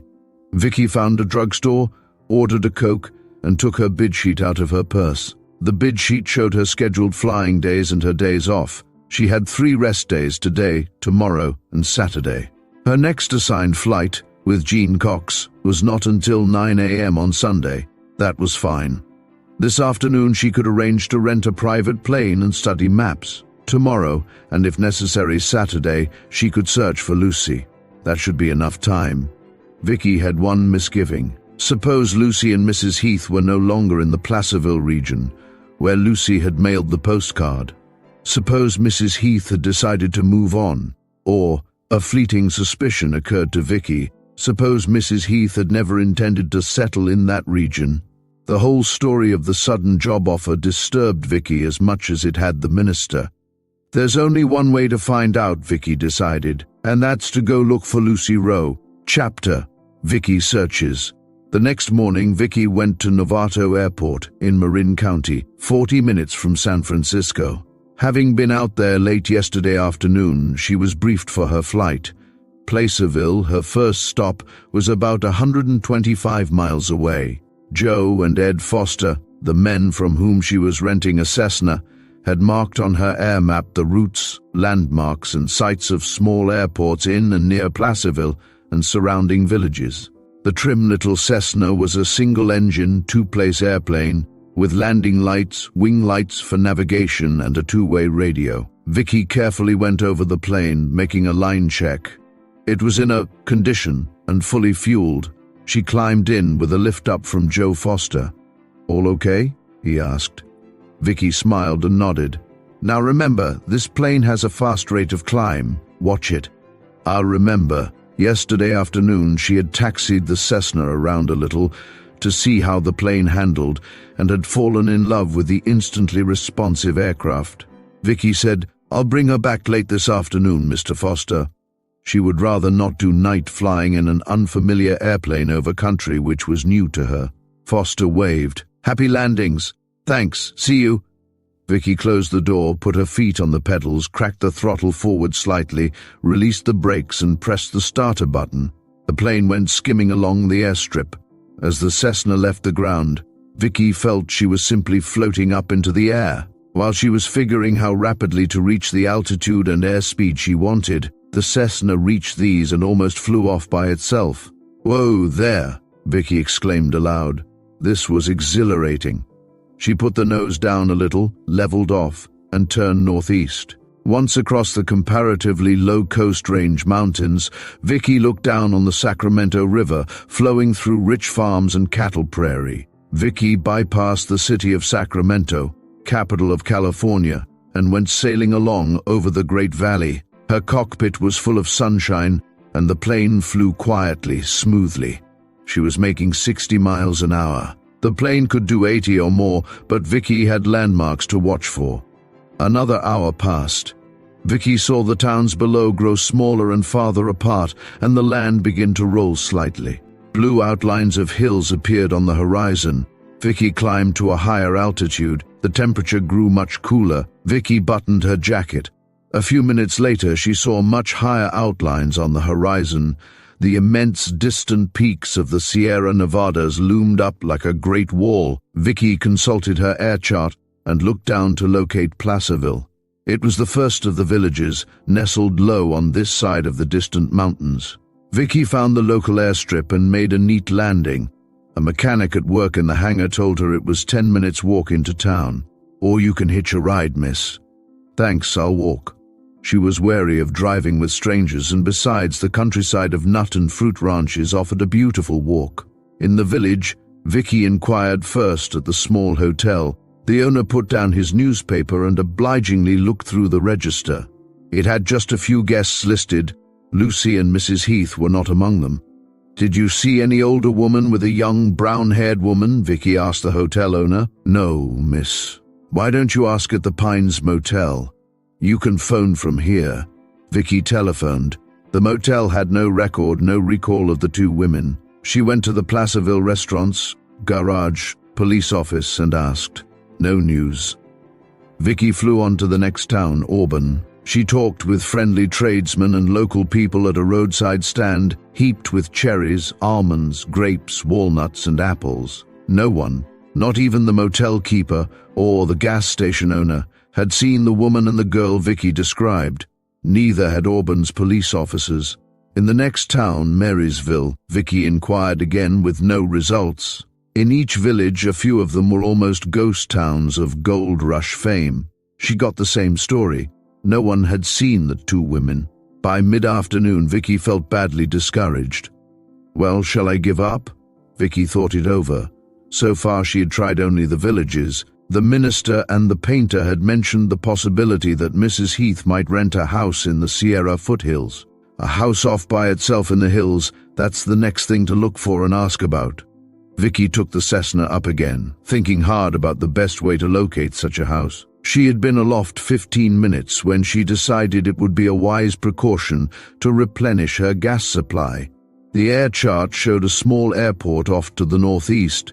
Vicki hoped she could buy gas there. She turned, reduced speed, and watched for an airport. Just off the highway, she spotted a meadow with airstrips mowed in the grass. 3 or 4 planes and cars were parked outside a barn, which must be the hangar. She circled low over the meadow twice to let the people below know she wanted to land. 2 men in coveralls came out of the hangar. They motioned to her how to come down, pointing to the windsock atop the barn. Vicki waggled the plane wings in reply, flew into their air pattern and coasted in for a landing. By this time, 3 other men wearing coveralls had come out to watch her. They gave Vicki friendly smiles as she stepped out of the plane. "Hello, anything we can do for you?" one asked her. They were all young men, deeply tanned, with sun-squint lines around their eyes, and immediately interested in Vicki's Cessna. "Thanks, I'd like to buy some gas here," Vicki said, "and maybe you'll advise me how to find a place I'm looking for." "Glad to do both," said one young man. "I'm Wes Clark." He introduced the 4 others, the 2 McKee brothers, a redhead called Red Jones, and the tall man who had spoken first, Jack Whiting. Vicki told them her name and said her home was in Fairview, Illinois. They all said hello and invited Vicki to see their airplane. She was interested in their heavy plane and special equipment and asked what they were doing. "We're prospecting from the sky," Wes Foster said. "We search for ore buried in the ground, mostly for mineral pockets. Want to see how we aerial miners work?" "I certainly want to know what that long torpedo-like thing tied to the back of your plane is," Vicki admitted. The McKee brothers said, "That's ours." They were electronic experts, and at work they sat inside the big instrument to watch for the telltale jump of dial needles as the snooper plane flew over mountains, lakes, and valleys. The young men explained to Vicki that a strong radioactive source, such as uranium, showed on the detectors. "Do you need maps?" Vicki asked. She was thinking of her own search for a secluded house in the hills. "Sure, we use maps. Whiting here is our aerial photographer. He makes an aerial survey with a movie camera that's coordinated with the electronic needles. Then he pieces the photographs together into one big map, and that gives us and our geologist an overall picture of the region we're exploring." Red Jones, stammering slightly, told Vicki he was the geologist of the team. She asked if she might see the map he used. "We were just looking at it in the hangar." "Come on in, Miss Barr." They all went into the hangar where equipment and a large photographic map were spread out on a table. Jack Whiting and Wes Clark started to explain the map to Vicki. They said it showed the contours of the dips and peaks of the rugged terrain around there. The photo map resembled a complicated diagram. It was not easy for Vicki to read. "Well, are you looking for anything in particular?" Whiting, the aerial photographer, asked her. "Yes, an isolated house," said Vicki. That's a tall order. There are several houses and buildings off by themselves, way up in the hills. Wes Clark suggested that they start by locating such houses on the photo map. They located several small marks on the map which were houses. However, Whiting remembered that 2 of the buildings were power stations, one a sportsman's hunting lodge, one a house they knew to be boarded up. "What's this?" Vicki put her finger on a blurred spot on the photo map. It was the size of a pinhead. "That's 6 houses and a general store, too small even to be a village," the younger McKee brother said. "No post office or anything. The ranchers around there call the place Pine Top." "No, I don't mean the cluster of houses," Vicki insisted. "I mean this tiny dark spot. Could it be a hidden house?" The young man peered at the blur. "Could be," the aerial photographer finally said. "Lots of forest and high winding roads at that point. If it's a house, it's hidden all right. The camera doesn't tell what that blur is, I'm afraid." Vicki looked searchingly at the map. She could not see any other mark which suggested a private house, only the one above Pine Top. "I think," she said slowly, "I'll gamble on it and fly to Pine Top." "Maintain enough altitude," Wes Clark advised her. "You can get gas from someone at Pine Top if necessary." "Gas," Vicki remembered. "I need some right now if you can spare it." The airfield had a commercial self-service gas pump. Wes Clark said with a grin, "Our advice is free, but you have to pay for the gas." "I'm glad to have both," said Vicki. The young men helped her to refuel her plane and watched her climb in. Wes Clark looked at his wristwatch and said, "It's pretty late in the afternoon to head for Pine Top. I wouldn't try it for the first time at dusk if I were you." They were right. To explore half-mountainous terrain by air in fading light would be foolhardy. Besides, she was growing tired, and there was still the return flight to San Francisco to make. "All right, I'll try for Pine Top tomorrow," she said. She smiled and waved at the 5 young men. "Thanks a lot for everything. I hope to see you all again sometime." "See you," they repeated. "Get home safely. Happy landings."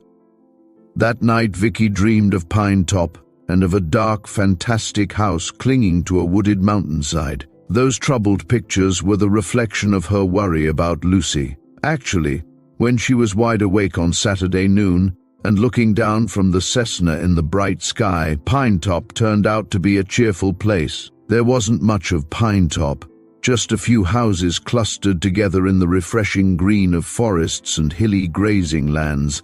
She looked down and circled, losing altitude, searching for an area to land. The one level place she could see was a back road, a wide, empty dirt road. Vicki came down bumpily, then staked down the plane at the side of the road and hiked toward the houses.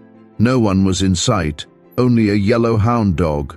The general store seemed the likeliest place to make inquiries. Going in, Vicki found it deserted. She looked around at the shelves, counters, boxes, and barrels piled with provisions for living deep in the country. She noticed a bell on the counter, rang it, then waited.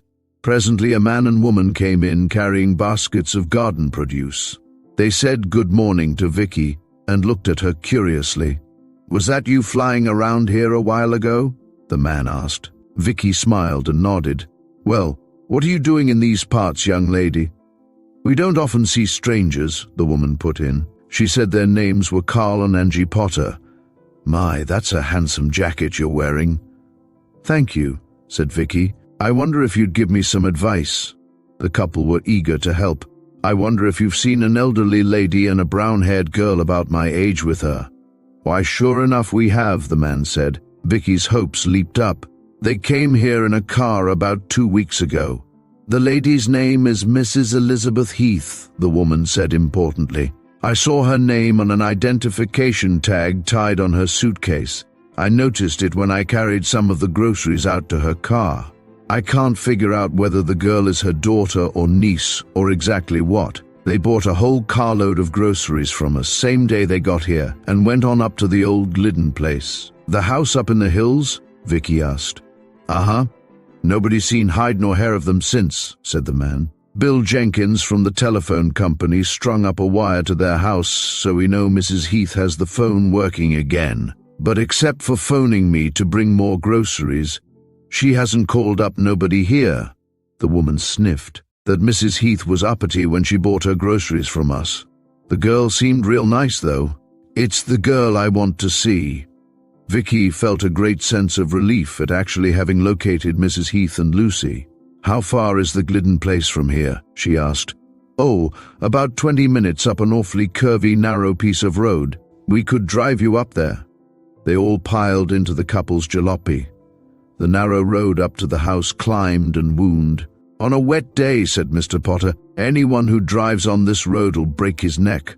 At the top of the road the land leveled off, and they reached a high stone wall. Behind it, Vicki could see only treetops and the second floor of a house. The Potters said the wall completely enclosed the Glidden place. Mr. Potter stopped the car before a large wooden door in the wall. "We'll have to honk," he said. When there was no answer, he tried the door. "Locked," he said. Angie Potter raised her voice. "Oh, Mrs. Heath, Mrs. Heath." Still no answer. "Maybe nobody's home," Vicki said. "The upstairs windows are open, and the curtains are open too. Someone's probably at home." Mr. Potter honked, Mrs. Potter called. Vicki knocked on the wooden door in the wall. They made so much noise that a flock of birds swooped out of a nearby tree and flew away. "Not very neighborly," Mrs. Potter grumbled. Vicki felt discomforted. Granted that Mrs. Heath wanted an isolated place in which to write her book, still, did the two women have to isolate themselves so rigidly? "Well, we might as well go," said Mrs. Potter. They made a cautious descent down the narrow, steep road. The Potters drove Vicki back to the spot where she had parked the plane. They would not hear of accepting the payment she offered and said goodbye. She waited until the Potters drove safely off the back road.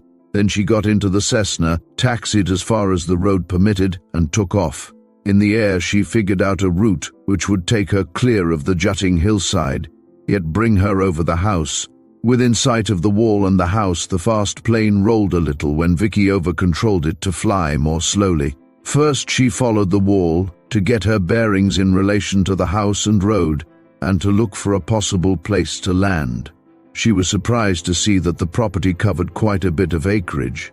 The far end of it was hilly woods, but this led into a long, fairly level stretch of meadow which would afford a landing area. The meadow led up to the house. Before she knew it, Vicki had flown over the house, which was not very large. She had to circle around and fly back for a better look. The house was rather rustic and long and low. It was not far from the road behind the wall. A garden surrounded it in front and on both sides. But the most interesting thing she saw below was two women working in the garden on the sunny south side of the house. One woman was grey-haired. The other figure was a girl's. With brown hair, she had thrown around her shoulders a bulky green woolen scarf like the scarf in the portrait. "Lucy," Vicki thought in excitement. "There's Lucy Rowe, I found her." In the instant that Vicki flew over them, they looked up at the plane, which had now flown past twice. Vicki thought, "Won't they be astonished when I land inside their wall?" She headed over the meadow, thinking about wind direction and landing speeds. Then she remembered to glance at her wristwatch and was alarmed at the time. There simply wasn't time today to land and talk to Lucy and Mrs. Heath. Her free time had nearly run out. Vicki was obliged to fly past the meadow, beyond the wooded hillside, and out over pine-top country in the direction of the coast and San Francisco. She was exceedingly disappointed. "Well, I'll have ample time off next week," Vicki consoled herself. "I'll come back." Chapter: Which Lucy? "Vicki, there's a Miss L. Rowe aboard," Jean said excitedly. "I just discovered it when I had to check tickets and passengers' names." Vicki stopped her preparations for lunch and stepped outside the buffet into the aisle. "Where, Jean? Where is she?" "Way up forward. You can't see her from here. A stunning girl, brown suit, brown hair. I can't stop and go up there now." Vicki craned to see down the length of the Electra cabin. "Has she a squarish face?" "I'm not sure." Some of the passengers noticed their excitement. The two stewardesses stepped back into the privacy of the buffet. "Vic, could she be your Lucy Rowe?" It's possible." Today was Tuesday. She had seen Lucy Rowe from the air on Saturday in California. Since then, Vicki had flown to Chicago, had a rest day in Chicago on Monday, and now was flying from Chicago to New York. The Electra had taken off from Chicago half an hour ago at noon. With Jean, she had greeted the boarding passengers, but hadn't seen anyone she could have imagined to be Lucy Rowe. Still, with 68 passengers in planing, she might not have noticed every face. "Yes, it's possible she's my Lucy Rowe," said Vicki. "I'm surprised, of course. Lucy must have left Pine Top rather suddenly, or at any rate awfully soon after I was there. It seems like a strange coincidence." "One point," Jean said. "Her ticket reads Miss L. Rowe. It doesn't read Lucy. Her first name might be Lillian for all we know." "I'll go forward and speak to her first chance I get," said Vicki. Not that Gravy's abstract portrait provided a sure means of identifying the girl by any means. "Did she come on from California?" "Her ticket doesn't say, it just reads Chicago as point of origination, but she could have started from California and changed planes in Chicago. That could involve two separate tickets." "That's right. So her ticket doesn't tell us anything. Gosh, I'm intrigued. It could very well be the right girl." Well, back to the coffee maker. Captain Tom Jordan had been delayed several minutes in takeoff and had notified the stewardesses he intended to make up the time during flight. That meant Vicki and Jean had even less than the usual 2 hours in which to take care of the needs of 68 persons and set up and serve 68 hot luncheons. The stewardesses hadn't a minute to spare. Vicki's one chance to see Miss L. Rowe was when she brought her a lunch tray. "Are you enjoying the flight, Miss Rowe?" "Yes, it's very smooth and pleasant." The girl glanced up as she spoke. She was in her early 20s and did rather resemble the girl in Gravy's vague portrait, except that her hair was dark brown. Vicki had expected from the portrait that it would be light brown. As for the squarish face, Vicki could not decide whether gravy had exaggerated its shape. Her large eyes and wide mouth resembled the portrait. Did this girl look like a top-notch secretary? She was trimly dressed, well-groomed and well-made up. Did she look like an outdoors girl? That was harder to guess. Vicki looked to see whether Miss L. Rowe wore the Bryant family's silver ring, but she wore no rings at all. This too proved nothing. Most women wore little or no jewelry while traveling. Vicki longed to ask Miss Rowe her first name, but she had no right, no excuse, no time to do so. She smiled at the girl and went on with her tasks. The trouble started shortly before they were due to land. The captain's buzzer sounded on the stewardess's call board, and Vicki, wanting another glance at Miss L. Rowe, went forward to the cockpit, unlocking and then closing the steel door behind her. In the bright light of the cockpit, she saw that the faces of the two pilots and the navigator were strained but calm. Chuck Smith, the young navigator, had his jacket off and sleeves rolled up, and there were grease stains on his shirt and arms. Captain Jordan said, "Vicki, we're having a little trouble. We discovered the nose wheel has not retracted properly." Vicki knew it was not uncommon for nose wheels to get stuck like this. "We've tried everything we can to repair it, but no luck," Captain Jordan went on. "I've decided to make our scheduled landing anyway. I think the shock of landing will jolt the wheel down into place. We have tricycle landing gear, so that this landing won't be too risky. In fact, I expect it to be a success. However, if it doesn't work, we'd better be prepared." Vicki was trained for emergencies. Her heart pounded, but she listened calmly to the pilot. "I want you and Jean to inform the passengers of our situation and to use emergency landing procedures, just in case." "Yes, sir." "How soon?" "Start right away. You have about 20 minutes to prepare." "Yes, Captain Jordan." 20 minutes was ample time. Back in the cabin, she found Jean and repeated the pilot's message. Then each stewardess went to her half of the cabin and explained quietly to the passengers. Vicki stressed that the landing very probably would be a success, but because of the risk, they must be prepared. The passengers took the announcement as calmly as it was made. Vicki realized that these 68 people looked to her and Jean for leadership. They must keep cool and move fast and accurately. First, they saw to it that every passenger had his seatbelt fastened tightly, that all seats were in upright position, and that no one was smoking. Then Vicki selected 4 men who told her they had had military or aviation experience. Vicki quickly showed them how to operate the lounge door exit, window exits, ropes, and evacuation slides when the plane landed. She and Jean were responsible for opening the main entrance door and the buffet service door.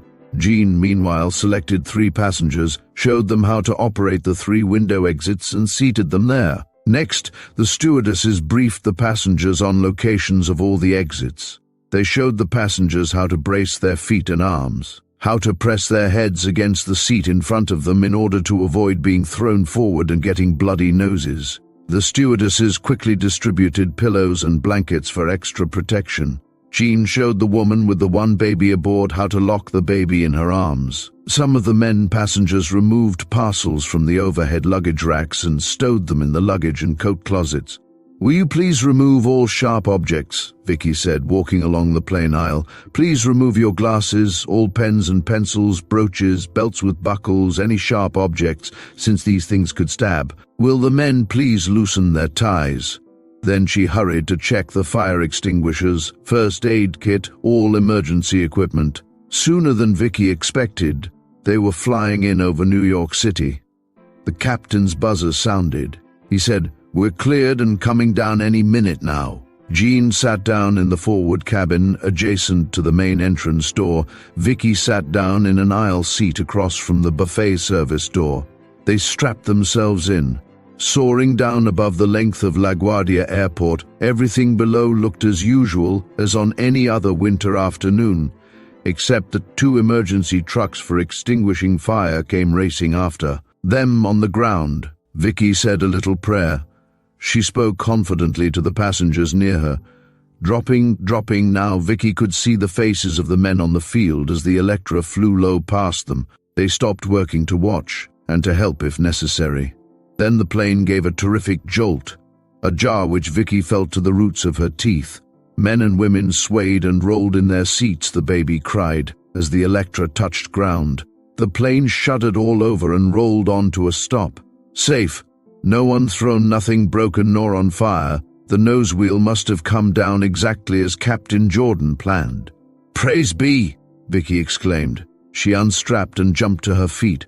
She and Jean ran to reassure the children and the elderly among their passengers. Everyone was shaken up, profoundly sobered but relieved and grateful. The men were inclined to joke now that the danger was over. The two stewardesses made certain, and Captain Jordan came out to make certain, that each passenger was all right. Not one person showed panic or caused any trouble. Captain Jordan praised the stewardesses for their share in maintaining high morale. The cabin was littered with passengers' garments, handbags, eyeglasses, and pens. For several minutes, Jean and Vicki were busy picking these up. Everyone helped them, or almost everyone. Vicki noticed that Miss L. Rowe, like a few others, did not bother to help anyone but herself. Something glistened on the plane's carpet. Vicki picked it up. It was a gold charm off a woman's bracelet inscribed Dorothy. She held it high and asked, "Does anyone own a charm marked Dorothy?" Several women shook their heads. Vicki hastily consulted the manifest with its list of names.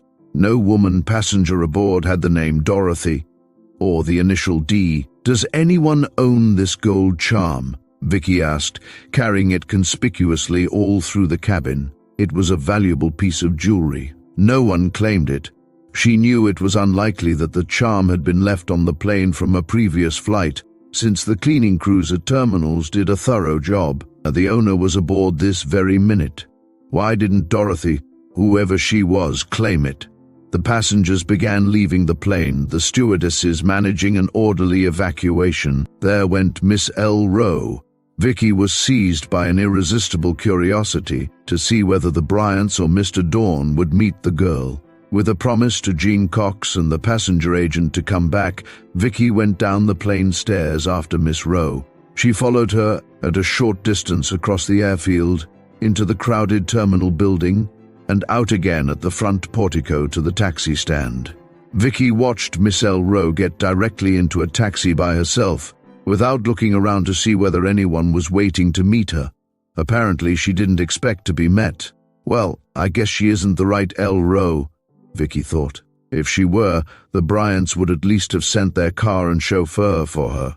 Or is her arrival a surprise? Even if it were, Mr. Dawn probably would be on hand to escort her to the Bryants' house, Vicki reasoned. Wrong girl, that's that. Just a coincidence of names and brown hair.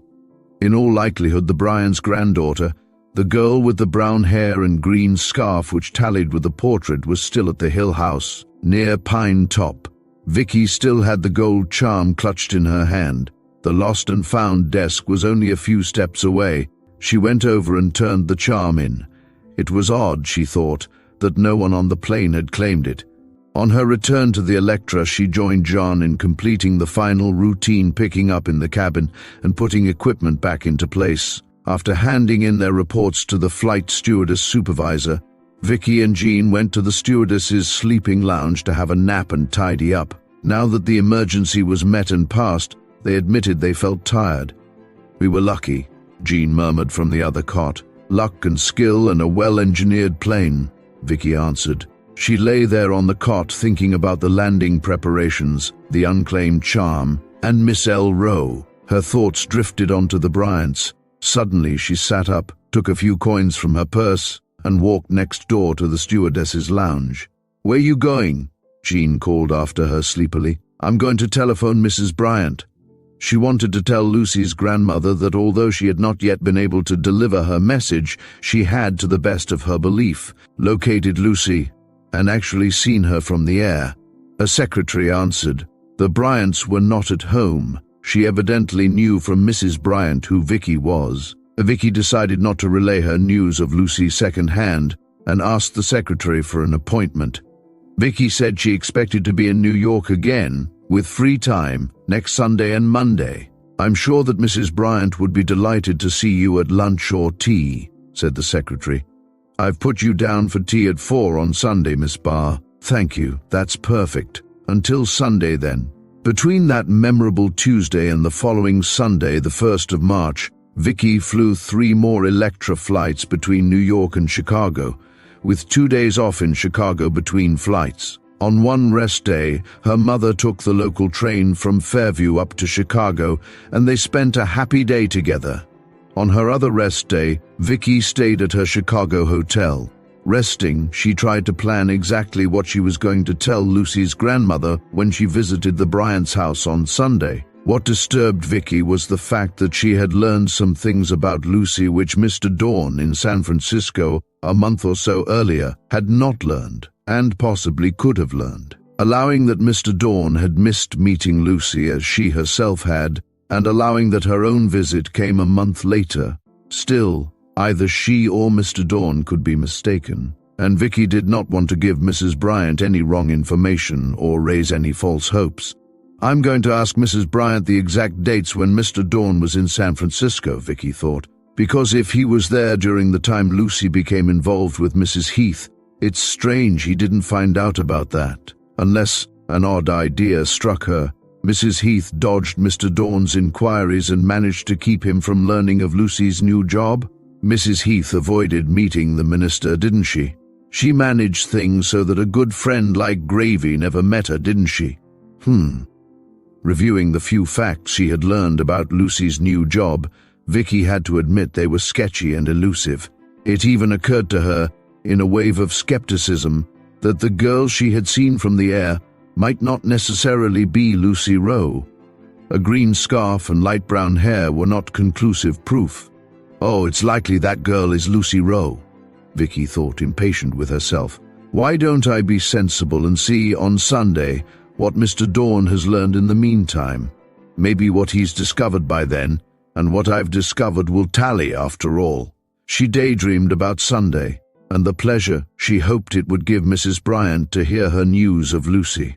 The minute Vicki entered the Bryant house on Sunday afternoon, she sensed the excitement there. The whole household had changed its mood. Every lamp and chandelier in every room was alight. Bouquets of fresh-cut flowers bloomed everywhere. Dance music came from a radio. The house seemed young. Mr. and Mrs. Bryant, when Vicki entered the room with the parakeets, looked as if they had waked up from a long sleep, refreshed and happy. They both were beaming. Mr. Bryant had a flower in his buttonhole, and Mrs. Bryant was as flushed as a girl in her rustling taffeta dress. Vicki had never seen them in such festive spirits. Around the tea service were trays of tiny fancy sandwiches and cakes, ready for a party. Vicki, trying not to look inquisitive, said good afternoon. "Vicki, how nice to see you." Mrs. Bryant took her hand and drew her into the room. "You're right on time. Our other guests are coming at 5, but I especially wanted you here early. You'll see why." "I'm so glad to see you again," said Vicki. "I hope you're both well." "We're feeling exceedingly well," said Mr. Bryant. "Mrs. Bryant has a surprise which she thinks you'll enjoy." "Now, Marshall, you mustn't spoil my surprise. First, I want to ask Vicki where she's been flying recently, and all about the fascinating people on her plane." "I think I hear her coming downstairs," Marshall Bryant interrupted. Mrs. Bryant looked flustered. Vicki, to help her, said her last few trips were probably not as special as Mrs. Bryant's surprise. The elderly lady smiled at her delightedly. "Well, my dear, it is a most wonderful surprise for Mr. Bryant and me. Just wait one more moment now." Vicki heard someone's light, quick footsteps. "Vicki, Mr. Dawn has found our granddaughter." "Ah, here she is." A slender, dark-haired girl, taller than Vicki, came into the room. She was the Miss L. Rowe who had been on Vicki's plane. She lightly kissed both elderly people and smiled politely when Mrs. Bryant said, "Lucy, this is Vicki Barr, who is about your age. She's the one who was so helpful to your grandfather on our airplane trip. How do you do, Miss Barr?" If the girl recognized her, she gave not the slightest sign. "I remember you on my plane earlier this week," Vicki said pleasantly. She started to say how excited she'd been on finding a Miss L. Rowe aboard, but caught herself just in time. Mrs. Bryant had requested her not to mention her own search to anyone. It was likely that Mrs. Bryant had not told even Lucy this secret. Then Vicki noticed that Lucy Rowe was staring at her blankly, as if she had never seen the flight stewardess before. "You remember, Miss Rowe," Vicki said, "the day we nearly had to make an emergency landing?" Lucy Rowe gave her a forced smile and turned away. Vicki was astonished. "Why, Lucy," her grandmother said, "you didn't tell us about any difficulty in landing." "It was nothing. I didn't want to alarm you," the girl said. "May I have a cup of that nice hot tea? I'm not used to your cold weather in New York, but I expect I'll love it here. Who else is coming today? I'm so eager to be presented to your friends." "No, I won't mind a bit that they're all older people," Lucy chattered on. Although Mrs. Bryant was eager for the two girls to be friendly, it seemed to Vicki that Lucy avoided conversing with her. Particularly, it seemed that Lucy did not want last Tuesday's flight mentioned again. Evidently, it embarrassed her in some way. "I wonder why," Vicki thought. She would not be so tactless as to raise the subject again, of course. "But why does Lucy Rowe act as if she's never seen me before?" Vicki felt embarrassed and disappointed. She'd anticipated a lively, warm-hearted, approachable girl from the several descriptions of Lucy Rowe, not someone so very charming and sophisticated. Lucy was affectionate toward the Bryants, and they were already devoted to their newfound granddaughter. Vicki saw the lace-like silver ring that Lucy wore. She recognized it as the Bryant family's ring, no doubt about that. Vicki said, hoping to prompt her to talk, "What a lovely and unusual ring you're wearing, Miss Rowe." "Thank you." Lucy held out her hand for Vicki to inspect the ring and said, "I value this ring more than I can tell you because it's a family heirloom. Mother gave it to me and I've worn it constantly ever since she died. It hasn't ever been off my finger, not even once." Mrs. Bryant murmured appreciatively. Even Marshall Bryant looked touched. But Vicki was thinking, "You didn't wear the silver ring last Tuesday on my flight. I looked. I made sure." Why was Lucy lying? A lie about the ring, an evasion about having been on Vicki's plane. What else would she lie about? Vicki was puzzled and troubled. She managed to conceal it, for if something was amiss here, she must not arouse the girl's suspicions. She needed to gain more information. "I think it's wonderful that Mr. Dawn found your granddaughter so soon," Vicki said to Mrs. Bryant, hoping she would talk. "Yes, Mr. Dawn found her on his second trip to San Francisco," Mrs. Bryant said, looking warmly at Lucy. "He flew out there just last week on Friday, and by the following Sunday, exactly a week ago today, I remember it was Washington's birthday, February 22nd, he wired us that he had found our young lady. Last Sunday," Vicki thought, "and I saw the girl I took to be Lucy at Pine Top last Saturday," Lucy said with a little laugh. "I was the most surprised girl in the world when Mr. Dawn appeared and told me that my grandparents wanted me. And the happiest girl." Marshall Bryant lighted a fresh cigar and gave a grunt of approval. "Dawn is a good man." Vicki thought, "Have I made a mistake and traced the wrong Lucy? I don't see how. Yet surely Mr. Dawn, who's a lawyer and who has time and money to work with, didn't make any mistake. Of course we wanted to meet our granddaughter instantly. The very next day after Mr. Dawn's telegram," Mrs. Bryant said with a smile.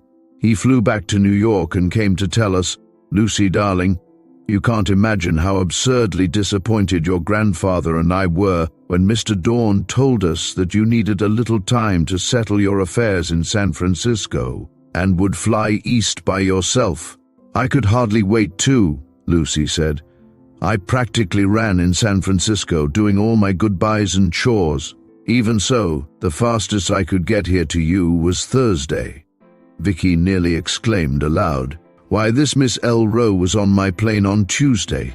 She left LaGuardia Airport alone at 3 o'clock Tuesday afternoon. I saw her, but she didn't meet her grandparents until Thursday. Where was she during that interval?" Lucy leaned toward her grandparents. "And when Mr. Dawn met me at LaGuardia Airport on Thursday afternoon, I was terribly nervous about meeting you. He had to talk quietly to me for about half an hour before I'd even get in the car." Another lie, Vicki thought angrily. Or had this girl returned to the airport 2 afternoons later and pretended to Mr. Dawn that she had just got off the plane?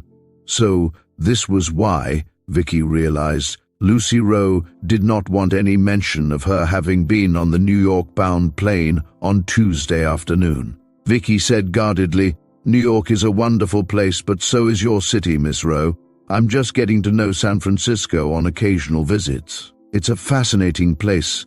In what part of the city did you live?" "For a while I lived on Telegraph Hill, wonderful views from there. Then 3 other girls and I took a beach house one summer. It was fun, but such a lot of commuting to my job. No mention of the women's hotel, Hotel Olcott. No mention of sharing an apartment with Mary Scott and her mother. That did not tally with what Vicki had learned." Lucy had answered readily, even glibly. Vicki tried another tack. "Some of the best views in New York," she said, "are from high up in the office buildings. Is that true in San Francisco? Was it so on your job?" Lucy looked amused. "I worked so hard at Whitney Decorators that there wasn't much time to admire the views." "Poor darling," said her grandmother. "Oh no, it was a perfectly nice job with nice people," Lucy said. "But I was awfully happy to give it up and come to you." No mention of working for the Interstate Insurance Company. Was the interior decorator job a fact or another lie? If a fact, when had Lucy worked for a decorator? And why didn't she mention her job with Mrs. Heath? Lucy made it sound as if she had been employed in a San Francisco office building at the time when Mr. Dawn had found her a week ago. Vicki knew she had resigned from Interstate about a month earlier and had gone to Pinetop a couple of weeks later. Why all these lies? If this girl was actually Lucy, she was trading on the love of her grandparents. Or if she was an impostor, she must be very clever to have fooled Mr. Dawn. Vicki said to her, "I'm not sure, but I think that I met an acquaintance of yours while I was in San Francisco. Jill, I can't remember her last name," Vicki pretended. "Was it Jill Baker?" said Lucy. "Such a nice girl." Vicki nodded and did not press the point. Not Jill Baker, that name was Jill Joseph. Unless Baker had been Jill's name before her marriage, Vicki decided to check the next time she was in San Francisco. She noticed that Lucy did not mention her old friend Jill's living in her family's former house, nor their having been in school together. In fact, nothing about Jill. Didn't this girl know Jill Joseph? Lucy again chattered along, changing the subject. Or was the omission of no importance? Just then, Thurman Dawn came in. Chapter, A Game of Wits. For a moment, Vicki wished she had never gotten mixed up in the search for Lucy Rowe. The lawyer looked so cold, so professional, that her own small efforts to find Lucy shrank to absurdity. How impertinent she would appear if Mrs. Bryant happened to tell about Vicki's search. How difficult it would be to justify to the lawyer her doubts about this girl. Vicki glanced beseechingly toward the grandmother. Very, very slightly, Mrs. Bryant shook her head. Did that mean she was not going to reveal their secret? Vicki hoped so. She glanced away just in time to hear and answer Mr. Dawn's "How do you do?" "Careful now," Vicki warned herself. "Don't say or ask anything which could alert Lucy that I suspect her. And I mustn't intrude on Mr. Dawn's territory, particularly since Mr. Bryant has praised him so highly." The lawyer seated himself at Marshal Bryant's right. He was a perfectly correct and formal figure as he accepted a cup of tea from Lucy. She made a little fuss over the young lawyer, and her grandmother teased her about it. "Well, just think of what Mr. Dawn has done for me," Lucy answered, laughing. "He's the one who found me, and I shall always be grateful to him." She shook her head, remembering. "Last Sunday, this stranger came to me asking to see my family letters and my silver ring, asking me to identify myself. At first I didn't know whether to take Mr. Dawn seriously." Vicki longed to know if they had met at Pinetop, but she could not afford to ask questions. Thurman Dawn smiled a little. "I can tell you now, Miss Lucy, that a month earlier I was exasperated at not finding you, and your grandparents," he turned toward them deferentially, "were exasperated with me. It's a good thing for all of us that you came back to San Francisco from your vacation. If you hadn't met me in the lobby of the St. Clair Hotel last Sunday, I believe I would have sent out some sort of alarm for you." So they had met last Sunday in San Francisco, Vicki noted. That meant Lucy had come in from Pinetop. Reasonable enough. But why did Lucy give Dawn and the Bryants the impression that her tour with Mrs. Heath was a vacation? Vicki wanted to see whether Lucy would mention, in the course of conversation, Mrs. Heath or the Reverend Mr. Hall or Knowlton Graves. Curiously, she did not mention them, and Mr. Dawn did not either. He did talk in detail about his methods of search and the fine cooperation he had received from the San Francisco Post Office and Police Department. Mr. Dawn named persons and places involved in his search: Whitney Decorators, Lucy's old Telegraph Hill residential address where he couldn't find her, a Dr. Alice James who was Lucy's and Lucy's mother's physician. Vicki had not unearthed any of these in the course of her own search in and around San Francisco. Not one of them. This was nightmarish. Then who is the girl I traced to Pine Top? Vicki thought again in utter bewilderment. Is this girl the same girl I saw? No, she isn't. This girl's hair is very dark brown, sable brown, and that girl's was almost dark blonde. Yet, Vicki thought in tracing Lucy Rowe herself, she had received straightforward answers from Jill Joseph, Mrs. Stacy at the Hotel Alcott, Mr. Hall, Gravy. They obviously were not lying because all their accounts of Lucy Rowe tallied and dovetailed. Vicki could only think, either Mr. Dawn has been misled by this girl who is lying, or, less likely, the lawyer's lying, or more likely I've made some glaring error. In fairness to all concerned, she could do only one thing: check back on the facts in San Francisco this coming week. She must try to keep an open mind. Even so, she felt uneasy about this avowed Lucy and her several lies and evasions. She was startled out of her thoughts when the girl said, "Mr. Dawn, Miss Barr met a friend of mine in San Francisco. Isn't that a coincidence?" "Small world," he said casually, though he paid attention to Vicki for the first time since he had come in. "Are you in San Francisco often, Miss Barr?" Vicki noticed that Mrs. Bryant had grown tense. Evading Dawn's question, she simply said, "I'm in San Francisco only when my airline sends me there. It isn't too often." "Oh yes, I remember now," said Dawn. "You're a stewardess on Federal Airlines," said Vicki. Mr. Dawn nodded and lost interest and started to talk to Marshal Bryant about something else. Vicki half waited for Lucy to ask her a question about Jill Baker or make some further remark about Vicki's being in San Francisco, but Lucy too dropped the subject. Mr. Bryant, Mr. Dawn and Lucy went into the next room to discuss some legal papers. Mrs. Bryant came over to Vicki. "Will you accompany me upstairs, my dear? I want to show you something of interest." A pretext? So that they could talk together privately? Vicki wondered whether the elderly lady shared her doubts as to whether this girl was actually the Bryants' granddaughter. She did not. Indeed, she told Vicki how happy she was that Mr. Dawn has found Eleanor's daughter, and what a fine girl she considered her to be. "I can see something of Eleanor in her in little ways." "In what ways?" Vicki asked. "Does she look like her mother?" "No, Lucy doesn't really resemble Eleanor or Jack Rowe either.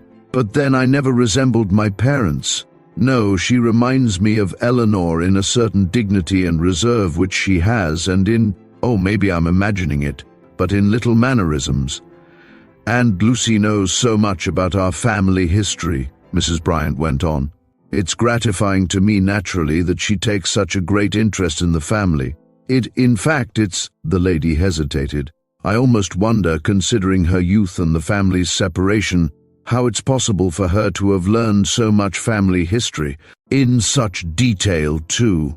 Vicki waited for Mrs. Bryant to think further about her doubt, to pay attention to this danger signal. But the elderly lady smiled and said, "Lucy's family loyalty accounts for her remarkable knowledge, of course." Vicki said nothing, but she did not necessarily agree. The Marshall Bryant family was a prominent one. From time to time, newspapers and magazines mentioned their activities and printed photographs. Mr. Bryant's career was listed in Who's Who. What was there to prevent a clever, unscrupulous girl from going to the public library in any big city, looking up these facts and memorizing them?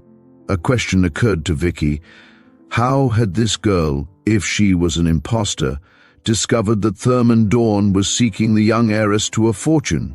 She could have found out in a number of ways: something overheard, a newspaper notice inquiring about Lucy Rowe, even a word dropped by Lucy herself. And how had this girl sidetracked Mr. Dawn from finding the true Lucy? Was it more than a coincidence that Dawn had been unable to find Lucy on his first trip to San Francisco? Was it more than a coincidence that another girl named Lucy Rowe had gone away on a job to a lonely place like Pine Top? Vicki shivered. Mrs. Bryant was saying, "I couldn't be happier, and I couldn't be more grateful to Thurman Dawn. He's done a wonderful thing in reuniting the three of us." The lady said hastily, "I appreciate the interest you took in this matter, Vicki. I hope you didn't put yourself to any trouble." "Nothing worth mentioning, at least not now, Mrs. Bryant." How and what could she tell of her own search under the circumstances? "My husband says Mr. Dawn located Lucy comparatively quickly after so many years of silence." Vicki remembered the questions she wanted to ask. "Mrs. Bryant, about Mr. Dawn's search, do you happen to recall the exact dates of his first trip to San Francisco?" "I remember every detail of the search for our granddaughter. Mr. Dawn said he was in San Francisco his first trip from January 10th to 23rd. His second trip was February 20th to 22nd. Vicki imprinted these dates on her memory. "Don't you think Mr. Dawn was quick to find Lucy on his second trip? Apparently his efforts on the first trip paid off." "Yes, indeed," Vicki said, trying to keep the doubt out of her voice. "Mrs. Bryant, you haven't told anyone that you wanted me to try to get in touch with Lucy?" "Oh, no, indeed," Mrs. Bryant laughed. "Wouldn't you and I look foolish now that Lucy is here? I was foolish ever to make such a request of you, I'm afraid. Why don't we simply forget our little secret?" Vicki smiled, but she had no intention of dropping her search, not after meeting that dark-haired girl today. "Vicki, as a matter of sentiment, this morning I took the other silver ring out of the safe here in the house to show you. Come in here with me, won't you?" Vicki followed Lucy's grandmother into an old-fashioned bedroom. From a bureau drawer she took a silver ring, exactly like the one the dark-haired girl wore. "You see, Vicki, it is unusual. There isn't another ring like it anywhere except Lucy's. A jeweler made just the two from his own original design and then destroyed the pattern. Mr. Bryant had them made when Eleanor was born. It's lovely, like filigree or lace," Vicki said. Mrs. Bryant said she would return the ring to the safe and suggested they go downstairs. Mr. Bryant and Mr. Dawn had finished their business, and Lucy had disappeared in order to powder her nose. It was 5 o'clock. Other guests were beginning to arrive. Although the Bryants urged her to stay, Vicki asked to be excused. She had experienced quite enough for one afternoon. She returned to the apartment, which she shared with several other Federal Airlines stewardesses. Jean Cox was at home, writing letters to her family. She said Carmian Wilson and Dot Crowley had just come in from their Texas run and were asleep in the front bedroom. Tessa and Celia were working aloft somewhere along the Atlantic seaboard. The stewardess's housekeeper, Mrs. Duff, was out visiting friends. Vicki was glad that the apartment, so often full of guests and parties, was quiet this Sunday. She wanted to be alone for a little while, to write down the names, dates, and addresses she had learned this afternoon at the Bryants, and to plan her next steps. It was the following Wednesday, March 4th, before Vicki's scheduled New York-Chicago-San Francisco flight landed her in San Francisco again. She had fumed at the delay, but now she had 3 days, Thursday, Friday, Saturday off. "And I'm going to make good use of them." She wanted tremendously to fly at once to Pine Top, but it would be foolish to go unprepared, with spotty information. Her first step, obviously, must be to check on the statements she had heard Lucy and Mr. Dawn make on Sunday. Vicki decided to make full use of the telephone. In her hotel room, she collected paper, pencils, the telephone directory, her list of names and addresses, which Dawn and Lucy had mentioned in accounting for Lucy's recent past. Then Vicki sat down at the telephone. First, she called up Jill Joseph, out in Sutro Heights. When Jill answered, Vicki could hear in the background a babble of children's voices and dogs barking. She and Vicki exchanged hellos, and then Vicki asked, "Have you heard from Lucy?" "No, I haven't," Jill Joseph answered. "It's beginning to worry me, have you?" Vicki hesitated. "I'm still trying to get news of her." "Tell me again, is her hair light brown or dark brown?" "Light brown. Lucy calls it dirty blonde." The alleged Lucy Rowe at the Bryants' house had dark sable brown hair. Would Lucy color her hair, do you think? Vicki asked. I can't imagine why she would. Its natural color is pretty. She never has tinted it. Vicki said she had an even stranger question and asked Jill Joseph what her maiden name had been. Rossiter, why, for goodness sake? Do you know, or does Lucy know anyone named Jill Baker? Vicki asked. Never heard of Jill Baker. Vicki, all these questions, is something wrong? Again, Vicki hesitated. There may be. I'm trying to find out. One more question. Did you ever hear from a Mr. Dawn? Jill had not. Or from a girl or anyone else inquiring about Lucy? No, said Jill Joseph. You're the only one. Well, that proved nothing. Mr. Dawn's line of investigation need not have included an old friend, whom Lucy now saw only occasionally. Vicki, if something's wrong, why don't you report it to the police?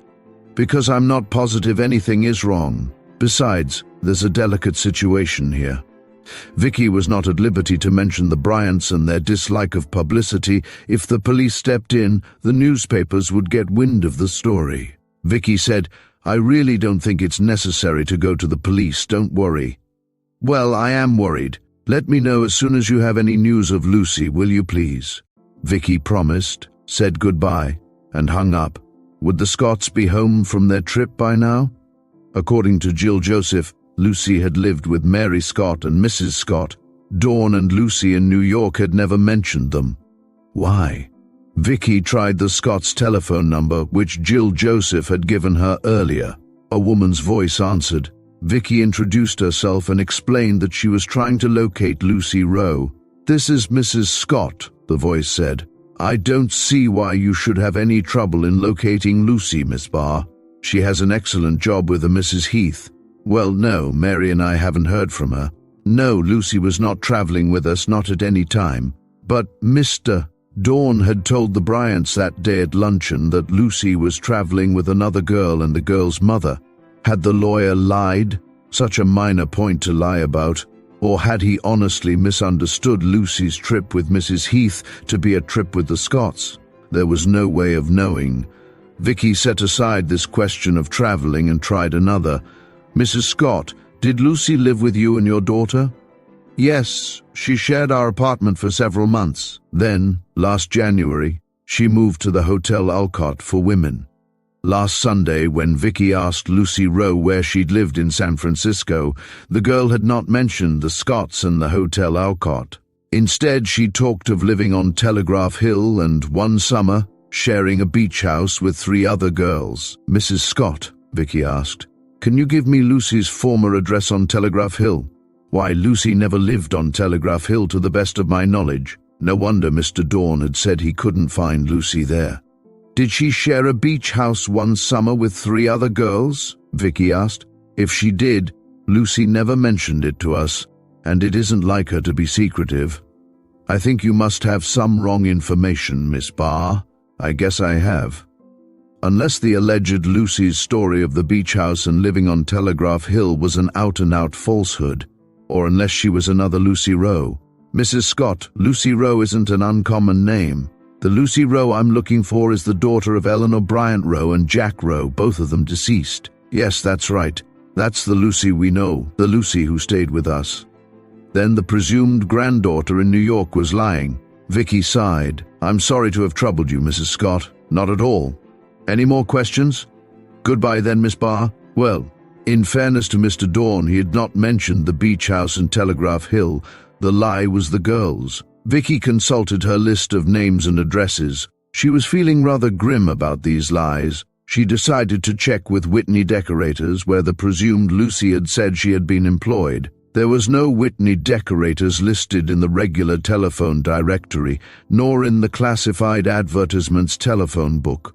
Vicki called a professional association of decorators. They had no knowledge of a firm or person named Whitney. Next, Vicki called information. She waited while the operator looked up the name. We have no record of any firm by that name. However, there are several persons named Whitney listed in your regular directory, if you care to call them. Vicki did that. Not one of them was a decorator, nor even in any allied field. Not one of them had ever heard of a Lucy Rowe, so that was that. An outright lie. Vicki tried to recall whether Mr. Dawn had been party to this lie. No, as she remembered the talk last Sunday, only Lucy had mentioned Whitney decorators. I suppose, Vicki thought, that seeing her silver ring and family letters convinced Mr. Dawn that he had found the right Lucy. How in the world did she come by the ring and other family things if she's an impostor? It doesn't seem possible. Unless she stole them from the true Lucy. That was perfectly possible, though Vicki had no way of proving it as yet. Dr. Alice James. Let's see, it was Dawn who last Sunday had brought up this physician's name. Vicki remembered how he had made rather a point of telling that Dr. James had been both Lucy's and Lucy's mother's physician. Vicki had difficulty in locating an address and telephone number for Dr. Alice James in San Francisco or in any of its suburbs. She used the same methods as in her search for Whitney decorators. With the same result, there was no record of any Dr. Alice James. No such person existed. Lucy in New York had lied again, and on this point, Mr. Dawn had lied. Up to now, Vicki had more or less dismissed her doubts about why Dawn's findings did not tally with hers, by taking the blame for any error upon herself, but now she was brought up short. Mr. Dawn was guilty of a lie about the search for Lucy Rowe. It struck her as odd that, so far as she had checked today, he had lied only about this one point about the non-existent Dr. Alice James.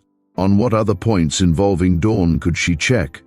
Well, Mr. Dawn said he met Lucy last Sunday in the lobby of the St. Clair Hotel, Vicki recalled, and Mr. Bryant that first day at lunch mentioned Dawn's being at the St. Clair Hotel. I assume Dawn stayed there on his second visit last week too. Let's see what a check turns up on that. She tried calling the St. Clair Hotel, but the desk would not release any information over the telephone. Vicki powdered her nose, put on her hat and gloves, and went over to the hotel. She was obliged to see the hotel manager, prove who she was, and state her business as far as she discreetly could, before she could persuade him to have an assistant look up back records. The assistant, a Mr. Craig, finally told her, Mr. Thurman Dawn stayed at this hotel from January 12th through January 21st and overnight on February 21st. But these dates did not fully tally with Mrs. Bryant's statement. According to her, Dawn was in San Francisco and presumably at this hotel January 10th to 23rd and February 20th to 22nd. 2 days were unaccounted for at the beginning of his January trip, and 2 days were unaccounted for at the end of his January trip. Also, 2 days were unaccounted for on his February trip. Where had Dawn been? At another San Francisco hotel? Not likely, no point to it. At Pine Top? But in January, Lucy and Mrs. Heath had not yet left San Francisco for Pine Top, so Dawn would have had no reason to be there. And in February on Sunday, February 22nd, Dawn and Lucy had said they met in this hotel lobby. Where had Mr. Dawn been on those unaccounted for days, and what had he been doing? Since he flew from coast to coast, traveling had not eaten up those several extra days. Unless he had made a stopover somewhere en route, and not come directly from New York to San Francisco. But that was sheer speculation. Vicki walked back toward her own hotel, wondering, a total of 6 days unaccounted for. A great deal could happen in 6 days, especially during the course of an intensive search that brought another question to mind. Why had neither the presumed Lucy nor Mr. Dawn ever mentioned Mrs. Heath or Graves, the painter, or the Reverend Mr. Hall? Lucy Rowe was closely associated with these 3 people, yet the Bryants had never been informed of their existence. Even if Lucy in New York hadn't wanted Mr. Dawn to know about these 3 people, Vicki thought, Dawn could have found about them on his own, just as I did. Her mistrust of Dawn grew. Either the lawyer had made an inadequate, misleading investigation, or he had discovered the existence of Mrs. Heath, Gravy, Mr. Hall, but was not telling the Bryants about them for some reason. The reason was sadly obvious. Dawn and the alleged Lucy together did not want to give the Bryants the names and addresses of 3 persons who could help the grandparents find the true Lucy. Yet that may not be true at all. I'm only speculating, Vicki reminded herself. Before I can believe anything or say anything to the Bryants, I must get proof, more facts. Even more urgent than proof was the need, assuming the Lucy in New York to be an impostor, to find the true Lucy Rowe. Was she the girl seen at Pine Top? If not, who was that light brown-haired girl? I promised myself to fly back to Pine Top, Vicki thought. It seems the time is now. Returning to her hotel room, she picked up the telephone, called Novato Airport, and reserved the Cessna 150 for tomorrow. Perhaps she would discover something of real importance back there in the hills. Chapter: Secrets at Midnight. Timing was important. Vicki had figured her flight from San Francisco in the Cessna to bring her in over Pine Top just about dusk. With nightfall, and the story she planned to tell, she hoped to have to stay overnight at the hidden house. She hoped to give Mrs. Heath no choice, no chance decently to send her away. During the night there should be time and privacy to talk with Lucy, or whoever the girl really was, provided Mrs. Heath did not intrude on them. It was a bold plan, not foolproof by any means. Vicki had sense enough to be scared. High up in the hills, Vicki left the few houses of Pine Top behind. She headed the plane higher over the wooded mountainside, flew over the woods and wall at the extreme end of the Glidden place. Then she cut her speed as she came soaring out above the meadow. This was the landing site inside the walled grounds which she had chosen last time. Vicki could not see either woman anywhere down there on the shadowy grounds, but lights were on in the house. Someone was at home. Landing on the meadow near the rear of the house, she made the plane's perfectly tuned engine as noisy as she could, so the women would hear her. The kitchen door flew open. A girl came out, running toward the plane. An older woman followed more slowly. Vicki already was opening the engine hood and had assumed an anxious expression. "What do you mean by landing on our grounds?" the woman called out. "I was forced down, I beg your pardon," Vicki called back. "I'm having engine trouble." The girl reached her side. "Are you all right?" In one swift glance in the half-light, Vicki took in the girl's light brown hair and open, friendly gaze. She was very like the girl in Gravy's portrait, rather tall and athletic, as Jill Joseph had said. What's more, she wore the Bryant silver ring. "I've found her," Vicki thought, but she hid her exultation. "Yes, thanks, I'm all right," she answered. "You can't stay here," the woman said, coming up. "This is really annoying. Surely you weren't forced to land right in our laps." "I'm sorry," Vicki said again. "I'll try to repair the engine and take off in a few minutes. Although in this fading light it's hard." She looked in the engine to see where the trouble is. She glanced up to study the elusive Mrs. Elizabeth Heath. The woman did have quite an air of authority, of poise. She was well dressed and held her grey head high. Beside her, Lucy seemed very young and unsure of herself. "Can I help you?" the girl asked Vicki. She was a warm-hearted girl, as Jill had said. "Not that I know about plane engines."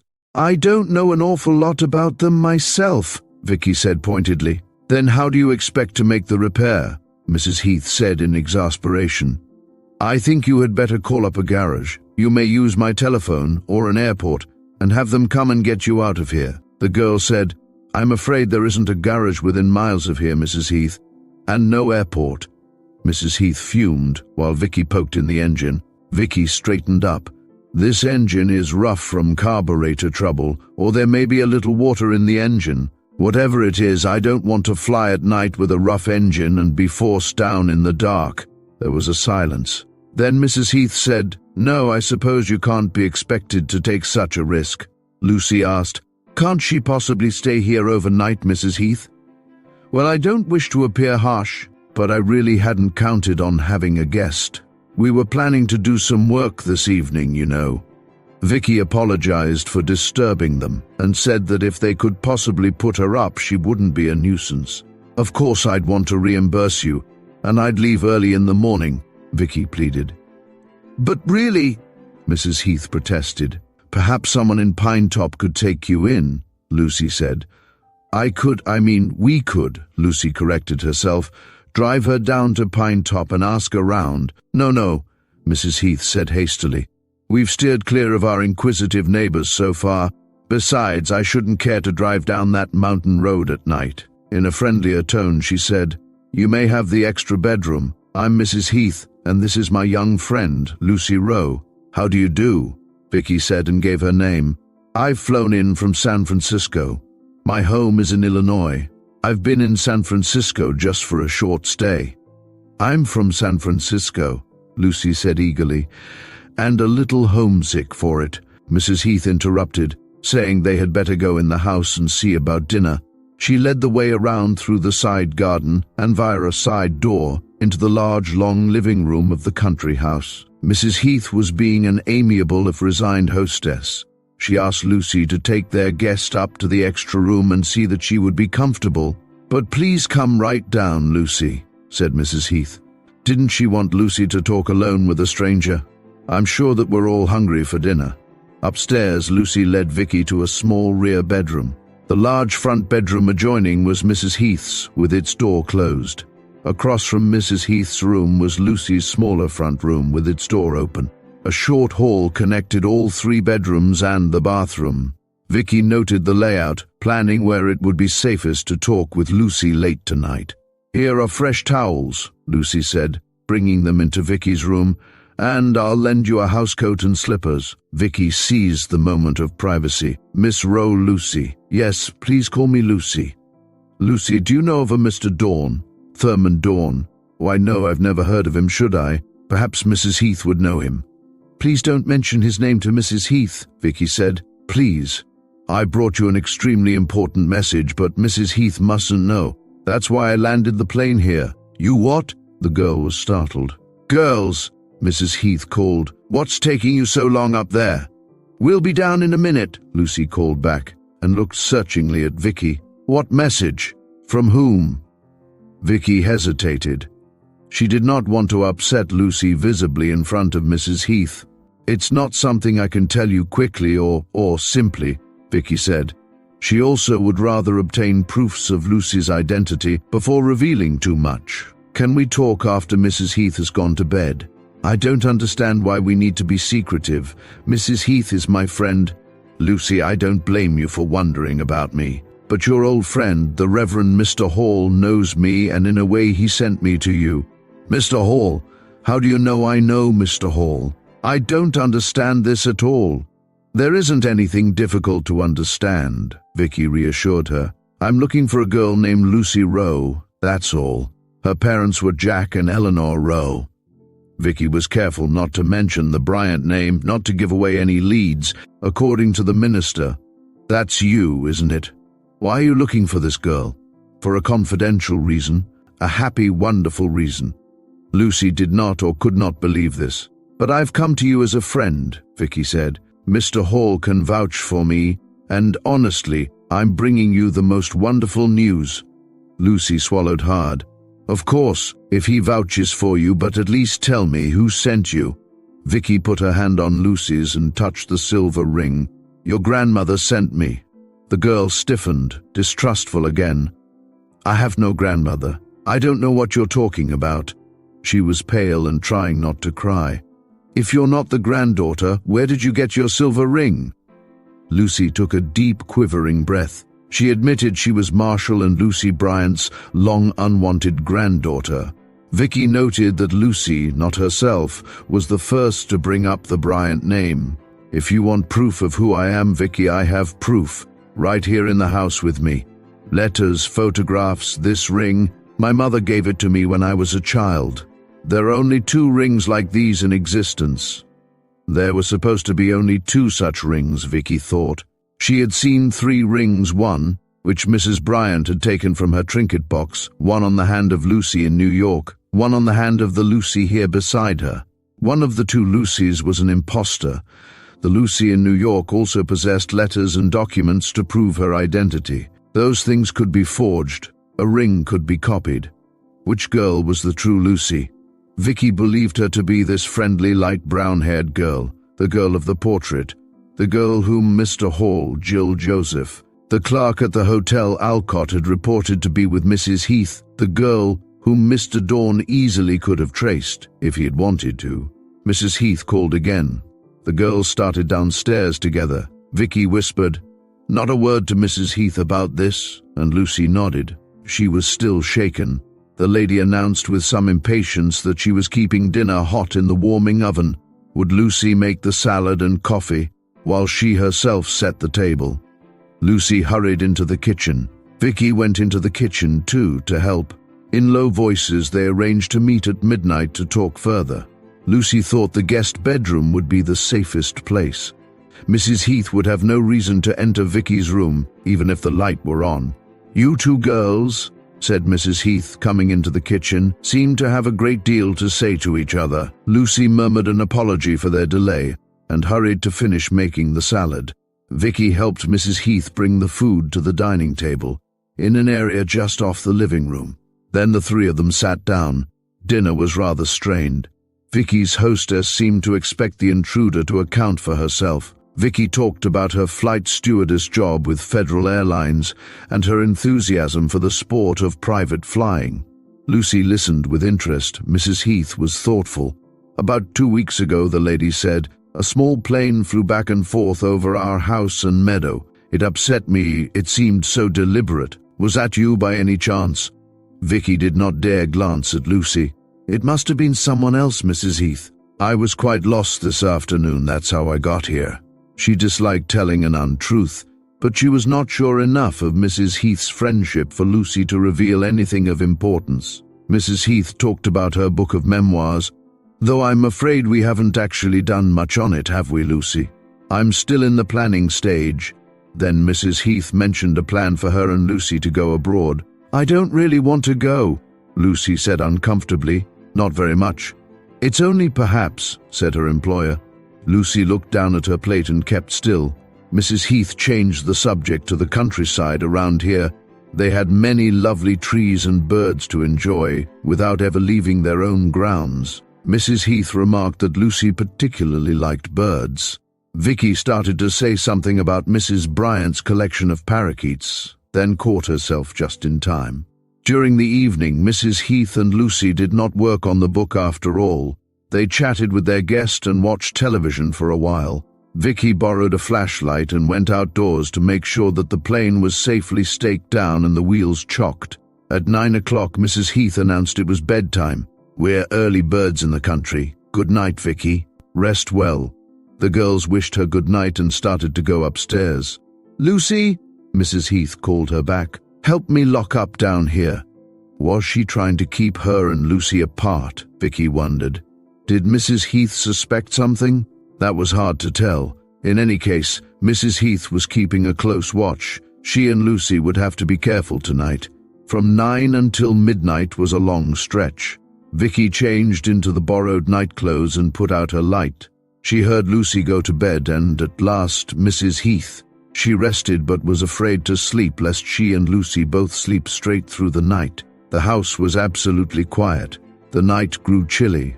On the stroke of midnight, by the luminous figures on her wristwatch, her door opened soundlessly and someone slipped in. Vicki was surprised at how hard her heart beat. She waited until the figure stepped into the moonlight, until she saw Lucy's face, then whispered, "Wait, I'll get out of bed. Don't turn on the light, not yet."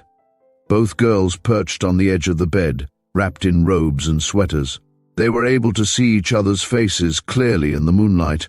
Lucy said softly that Mrs. Heath was asleep on the other side of the wall. "She's a sound sleeper." "I hope so.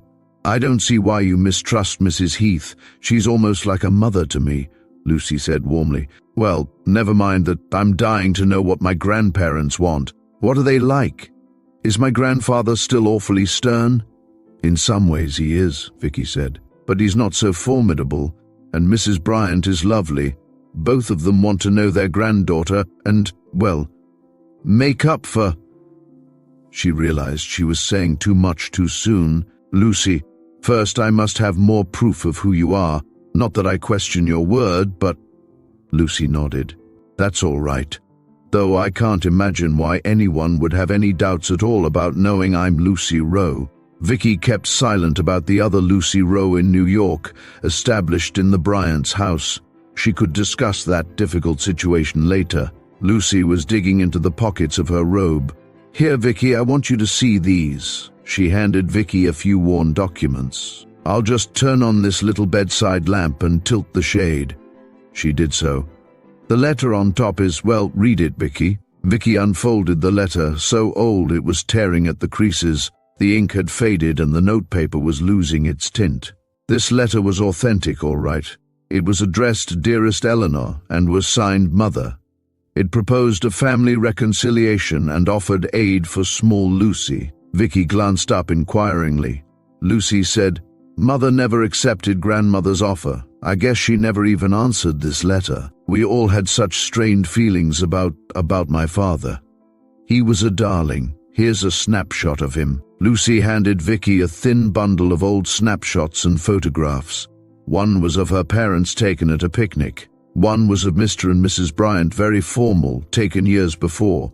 One was a print of the same snapshot of Lucy as a little girl, seated on the porch steps, which Mrs. Bryant had shown Vicki earlier. These pictures, too, impressed Vicki as being authentic, not clever forgeries. "I'd have more photographs and letters to show you," Lucy said, "except that Mrs. Heath insisted on putting them away for safekeeping. She wanted me to give her all the letters and photographs for her to put away. She even urged me to let her put away this silver ring." "She did," Vicki exclaimed, then remembered to lower her voice. "Where did she put your things?" "They're locked in her room somewhere, along with her own valuables, and she keeps her door locked too. She says it's safer that way in the country." "Is that really necessary?" "Well, you see, I do want to please her. So I gave her most of my letters and photos to put away, but I just have to keep a few things with me all the time. I've done that ever since my parents died. I suppose it's awfully sentimental. And of course, the silver ring. I couldn't bear to part with it, even though Mrs. Heath predicts that I'll lose it gardening or something." "I don't think you'll lose your ring," Vicki said dryly. "I think it's strange that Mrs. Heath made such a point of putting away your very personal things." "No, it isn't. She locked away all her own things too, and she says any time I want my things, I only need to ask her." Shh. Do I hear her moving around?" "Oh my. Sometimes she knocks on my door when she doesn't feel well." Both girls listened. Lucy put out the lamp, and moonlight poured into the room again. On the other side of the wall, Mrs. Heath was stirring. They held their breaths. They heard bed springs creak, then quiet. Lucy let out a sigh of relief. I guess she just turned over in her sleep. Nevertheless, they kept perfectly still for a few minutes and left the lamp off. Lucy ventured to speak again, softly, eagerly. "You still haven't told me the message from my grandparents, Vicki." "I've told you most of it, or you've guessed it. They want to give you all the advantages and good things which they feel you, as their granddaughter, are entitled to." Lucy murmured, "That's wonderful," then asked what made them change their minds after so many years. Vicki explained how Mr. Bryant's severe heart attack had made him stop and take moral stock of his life. She added that Lucy's grandmother had for a long time grieved about the family separation. "Now they want you to come live with them, Lucy, or near them if you wish." The eagerness drained out of Lucy's voice. "They don't really want me." "Lucy, they do want you very much, but I can't decently leave Mrs. Heath now. If you had brought me this news a few weeks ago, it would have been wonderful. It would have transformed my life, but it's impossible now. I've promised to stay with her. She needs me." "Why did Mrs. Heath talk at dinner about going abroad?" Vicki asked. "Have you also promised to go out of the country with her?" "It's just a vague plan Mrs. Heath has had ever since I met her. I don't know exactly what she has in mind." Vicki asked whether they would go soon. "I suppose it might be soon. Mrs. Heath does things on the spur of the moment." Vicki found this a troubling prospect. If Lucy went abroad and stayed a long time, she might never be reunited with her grandparents. Even if she remained abroad a short time, the separation was risky. The Bryants were elderly people. Mr. Bryant had a heart ailment. However, on this point, Lucy was stubborn. Vicki saw that she felt really committed to her job with Mrs. Heath. "Lucy, do you ever," Vicki said tentatively, "wonder about your employer? Don't you ever have any doubts about her and her plans?" "How did you guess that?" Lucy exclaimed. Then she seemed confused. "I shouldn't really have said that. Mrs. Heath is kind to me, and this is a pleasant job. But to tell you the truth, some things do strike me as strange, especially now that I have a chance to talk about it. I mean, Now that you make me think about it, what things? Lucy gave a sigh of relief. All right, I'll tell you, though maybe I'm being disloyal. Ever since they had come to Pine Top, Lucy said, Mrs. Heath had not actually written anything, though the book was their reason for being here. Mrs. Heath had not given Lucy any dictation beyond a few letters, mail orders to San Francisco stores. As for the mail, what there was of it, Mrs. Heath handled it herself and never let Lucy touch outgoing or incoming letters. But surely you could mail a letter if you wanted to, Vicki said, when you go down to Pine Top or drive into the nearest sizable town. But we haven't left these premises since we first got here, Lucy said. We've stayed right here for, let's see, a month now. What? Why, for goodness sake? Oh, Mrs. Heath says she's thinking out her book, she's concentrating and doesn't want to be distracted. Besides, she hasn't been feeling very well. But you could leave this place for a few hours, surely, just for a change of scene, Vicki said. Mrs. Heath wants me with her. We're busy enough. We keep house and cook, we brought a big supply of food in the car, and Mrs. Heath phones Mr. Potter when we need more. She tells him to leave it at the wall door, and she leaves payment for him in our mailbox. Mrs. Heath doesn't like being bothered with deliveries. And, well, there's the garden to take care of. We read, we chat. It sounds pretty dull, doesn't it? Lucy said uncertainly. She seemed to be reconsidering their routine. Mrs. Heath has kept me busy doing some rather pointless research for her. It was extraordinary, Vicki thought, that for a month Lucy had not seen nor talked with anyone except Mrs. Heath. Don't you get restless or lonesome? Yes, I do. I wanted to call up a couple of my friends in San Francisco, but Mrs. Heath discouraged me from doing so. She won't even let me answer the telephone, though it seldom rings. It's in her bedroom, and she keeps her bedroom door locked. But why locked? Because of the valuables she keeps in there, she says. Again, Lucy seemed to reconsider. It is odd, isn't it? Lucy, I want to say something which I hope won't offend you. I know that you're fond of Mrs. Heath. You've mistakenly made her almost a substitute for your own mother. Well, like her or not, it sounds to me as if Mrs. Heath is keeping you a prisoner here. Lucy remained silent and motionless. The moonlight had shifted, the room was darker now, so that Vicki could not read her expression. At last Lucy said, That's a harsh thing for you to say. But I've once or twice thought the same thing. A prisoner. You could leave, you know. It's not so simple, Vicki. I haven't any money. Mrs. Heath did not pay her a salary on a weekly basis. That would not make much sense here in these hills. She promised to pay Lucy's salary in a lump sum later on. Mrs. Heath had given her a sum in advance when Lucy first took the job with her, but the girl had spent it on clothes and paid some old bills, and Mrs. Heath persuaded me to bank what was left. You could leave if you wanted to, Vicki pointed out, even without money. There are always people who'll help you and organizations who'll help if you seriously need help in an emergency. Well, I don't feel I have the right to leave. I promised to stay with her for a certain length of time. It's more than a business obligation, Vicki. She cares more for me than my grandparents ever did, and Mrs. Heath needs me. She depends on me. But Vicki had seen that Mrs. Heath was neither ill nor dependent. In fact, she was a vigorous woman with a decided will. True, the employer had to be considered, but Lucy needed to consider her own welfare as well. Vicki suspected Mrs. Heath of playing upon Lucy's sympathies and her lonesomeness for her family. Lucy, how did you happen to strike up such a close acquaintance with Mrs. Heath in the first place? Well, it was rather sudden, Lucy admitted. At the Women's Hotel, Lucy said, the residents easily became acquainted in the lobby, in the dining room, in the television lounge. She and Mrs. Heath had liked each other from the start. She felt complimented when Mrs. Heath decided almost at once that Lucy was exactly the girl she had been looking for, to be her secretary companion. In offering the job, Mrs. Heath showed Lucy unassailable credentials and identification. She comes from Chicago, Lucy said.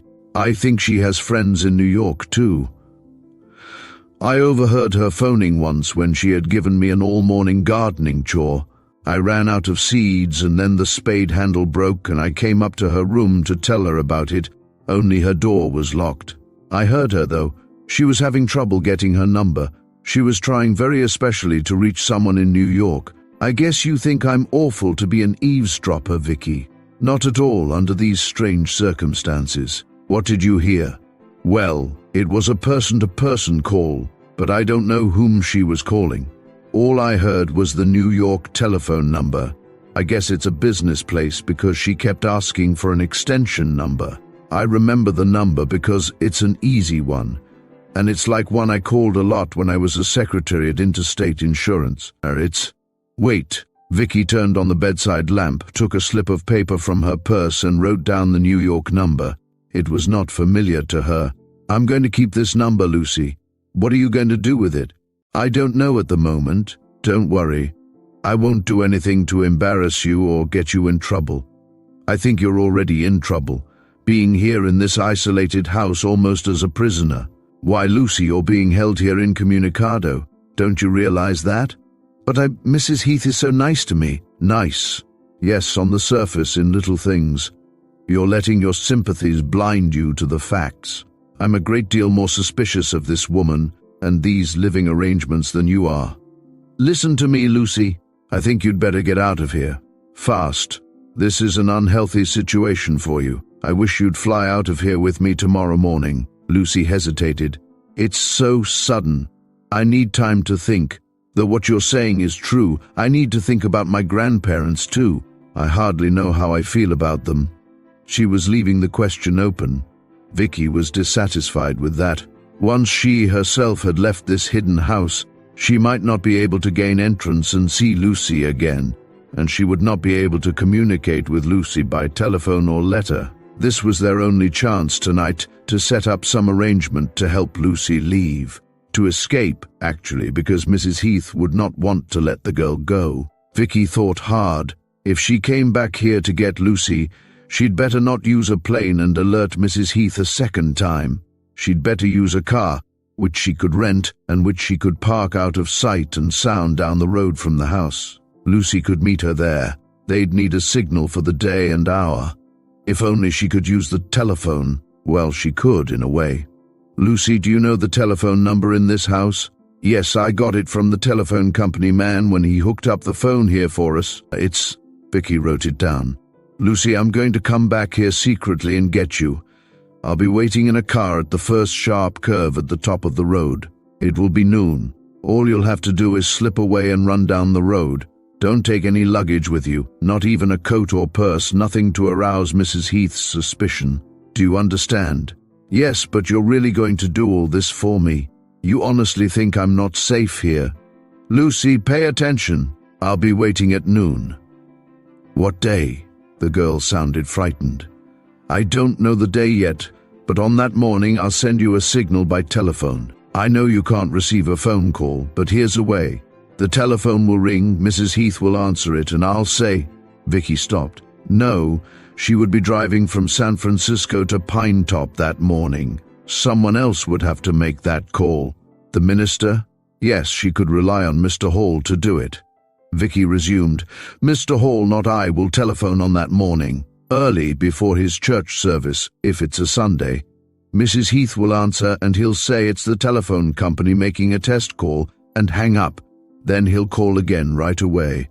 You'll hear the phone ring a second time, but when Mrs. Heath answers, he'll hang up without speaking, as if it were an error, and Mrs. Heath will be annoyed enough to mention the 2 phone calls to me. I'll be listening every morning for the phone to ring twice. Good girl, Vicki sighed. I'd much rather you'd fly out of here with me in the morning. It would be surer and safer. I can't. Well, the morning you hear the telephone signal, you're to meet me at noon. Promise, Lucy. The girl took a deep breath. Promise. But I'm scared. I'll come back as soon as I can. They whispered good night and Lucy crept back to her room. Chapter: The Signal. Vicki's departure the next morning did not go well. For one thing, Mrs. Heath was suspicious when Vicki repaired the plane engine. So easily, she said, and Vicki wondered how much the woman guessed. For another thing, Lucy was fearful again this morning when Vicki hinted, "It's such a fine, clear day. Just come for a little flight, Lucy." One look at Lucy's face showed she longed to leave. Mrs. Heath said quickly to Lucy, I'm not feeling well again this morning. Please don't leave me alone." Lucy looked at the older woman almost guiltily. "Maybe someday I'll take a ride with you, Vicki," was the most the girl would say. Her employer sighed. "You girls probably think me very strict, but I'd like to remind you that I'm half ill. I have important work to do. You know very well, my dear," she said to Lucy, "that I need you." The woman played on the girl's pity, and Vicki saw that Lucy had not the heart to walk out openly. Also, as Lucy herself had pleaded last night, she obviously needed more time to think. There was nothing now Vicki could do except thank them both and climb into the plane. Just before she slammed the door, Vicki called, "I should be back in the San Francisco area by noon." Noon. Lucy nodded. She and Mrs. Heath walked a safe distance away from the plane, waving to her. In minutes, Vicki took off. From the air, the hidden house quickly sank out of sight. Oddly enough, she reached Novato Airport, outside San Francisco, precisely at noon. Who was Mrs. Heath? This was what Vicki wanted to learn now. Who was this woman who had coincidentally appeared at the Hotel Alcott and out of the blue offered Lucy a job? Why was she detaining Lucy? And who was the Lucy Rowe in New York? The girl who had flown into New York on Vicki's plane, yet had not then worn the silver ring? Suddenly, Vicki remembered an incident of that flight with its near-emergency landing, the lost gold charm inscribed Dorothy. It had fallen off someone's bracelet or out of someone's purse or pocket. Yet when the stewardess tried to return the valuable trinket, no one had claimed it. Why not? Did Dorothy not wish to identify herself? Suppose, Vicki thought in a flash of insight, that the alleged Miss L. Rowe on that flight was actually Miss Dorothy somebody. In that case, she wouldn't dare claim the inscribed charm. It would publicly reveal her to be an impostor. And by now, Vicki was convinced that the dark-haired Lucy at the Bryants' house was in fact an impostor. Or am I only guessing about the charm? Well, she could think of ways to find out when she was again in New York. This afternoon she had other points to check. That telephone number in New York which Lucy said Mrs. Heath had called, apparently a business place, who was at the other end. Vicki tried a bold plan. She asked on her hotel phone for that New York number herself. She heard the connection go through, heard the San Francisco operator say, "San Francisco calling," and give the New York operator the number. Then a telephone ringing 3,000 miles away, ringing as clearly as if it were next door. A crisp, businesslike voice answered. 2345, good afternoon. Vicki was disappointed. She had hoped that whoever answered would say the firm name, if there were a firm name in this case. "Hello?" said the voice in her ear. "Hello?" Vicki replied and swallowed nervously. "This is Mrs. Heath calling." There the step was taken.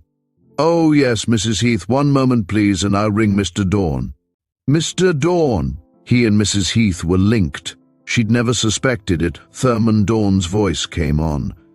"Hello, Mother," he said. Vicki nearly dropped the telephone. She was careful not to answer, not to make a sound. "Mother, is anything wrong?" "Whatever are you doing in San Francisco?" A pause. "Hello, Mother, hello." Vicki held her breath. She hoped Dawn would think something had gone wrong with their telephone connection.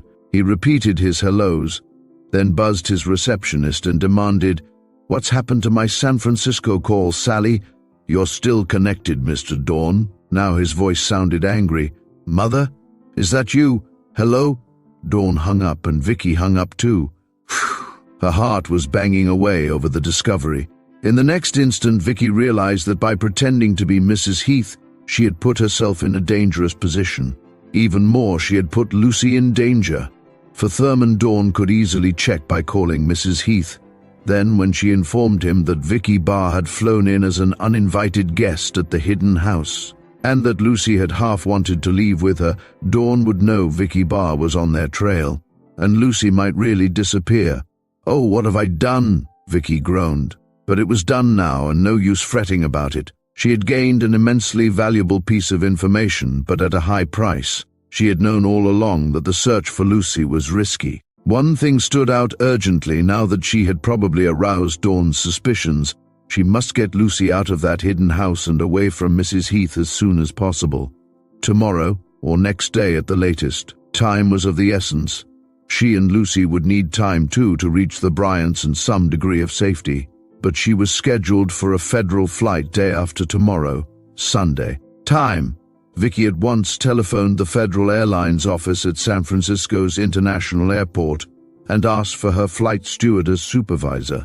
But Miss Middleton was in a conference which would last the rest of the afternoon, and no one else was authorized to change Vicki's flight schedule. "Please tell Miss Middleton," Vicki said into the phone, "I'll come in to see her tomorrow at 8 in the morning. A day lost, and no help for it. A day for Dawn to use. Mother and son, Mr. Dawn, the lawyer assigned to find Lucy, and Mrs. Heath, the employer who took Lucy away with her to the hills, they were in collusion. The next thing is to prove it," Vicki realized. Mr. and Mrs. Bryant are so delighted with their bogus granddaughter that they might never accept the true Lucy without proof. Facts, which were matters of record. She remembered that Dawn stayed at the St. Clair Hotel from January 12th to 21st, and on February 21st, during his first and second visits to search for Lucy, Vicki called up the hotel, asked for the man who had advised her before, and inquired, "Can you tell me, please, whether a Mrs. Elizabeth Heath was at the St. Clair Hotel around the middle of January, and again in February around Washington's birthday?" She waited, then was told, "Yes, Mrs. Heath registered here last January 12th and stayed 2 days. Did she leave a forwarding address?" "Yes, Mrs. Heath moved from here to the Hotel Alcott." "Was she accompanied by a Mr. Thurman Dawn when she checked in?" "We have no record of that." "You're welcome, Miss Barr." They'd arrived together in San Francisco and had been discreet enough to register separately. Mr. Dawn must have gained some information quickly about Lucy, for 2 days later Mrs. Heath had moved into the Hotel Alcott where Lucy had just moved in too. And Mrs. Heath had lost no time in striking up an acquaintance with Lucy, offered her a job, lured her away from San Francisco where anyone could find her, hid her out in the hills. The next move, Vicki saw plainly, was to lure Lucy into going abroad, a very smooth way to make Lucy disappear, so that they could put their own confederate into the Bryants' house to inherit the Bryant fortune. And Mr. Dawn, while his mother was busy getting Lucy out of the way, what had he been doing? Finding a suitable hideout house, arranging to rent a car? So Mr. Dawn's report to the Bryants that Lucy was on a trip, was traveling with friends, was a prearranged lie, the same lies as the glib ones the false Lucy told. Never mind reconstructing the details of their scheme, Vicki told herself. I haven't time now. The urgent thing is to go get Lucy. She glanced out the window. It was dusk. She could not do much more today beyond setting up the signal. By telephone, she reached the minister's residence, but only the secretary was in. Another conference and delay. Vicki made an appointment to see Mr. Hall, or at least talk with him on the telephone, early the next morning after she'd seen her supervisor. She would know by then how much time she had to rescue Lucy. She made one further telephone call to a car rental agency. On a gamble, she reserved a car for either tomorrow or Sunday morning, depending on what free time Federal Airlines allowed her. It was about a 3-hour drive to Pine Top. If she made an early enough start and drove fast, she could keep the noon rendezvous. Vicki sat down to think over Lucy's dangerous situation, and her own.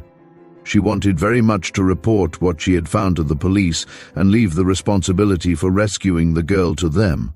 But she recalled Lucy's fear that her grandparents did not really want her. Bringing Lucy to them via the police might turn her grandparents against her. Vicki sighed.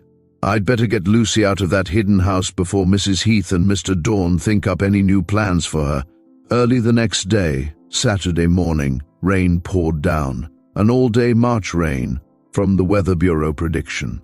In the hotel room, Vicki turned the radio on and heard that small aircraft were ordered grounded. Most big commercial airliners continued to fly on schedule, and for drivers, road conditions were fair. Fair is good enough to drive to Pine Top, Vicki decided. Providing I can get there by noon first, providing I can get extra time off to allow for any delays or unexpected developments, for she might not get back from Pine Top today. She might miss her scheduled 9 a.m. flight tomorrow. She bundled up and went to take the bus out to International Airport.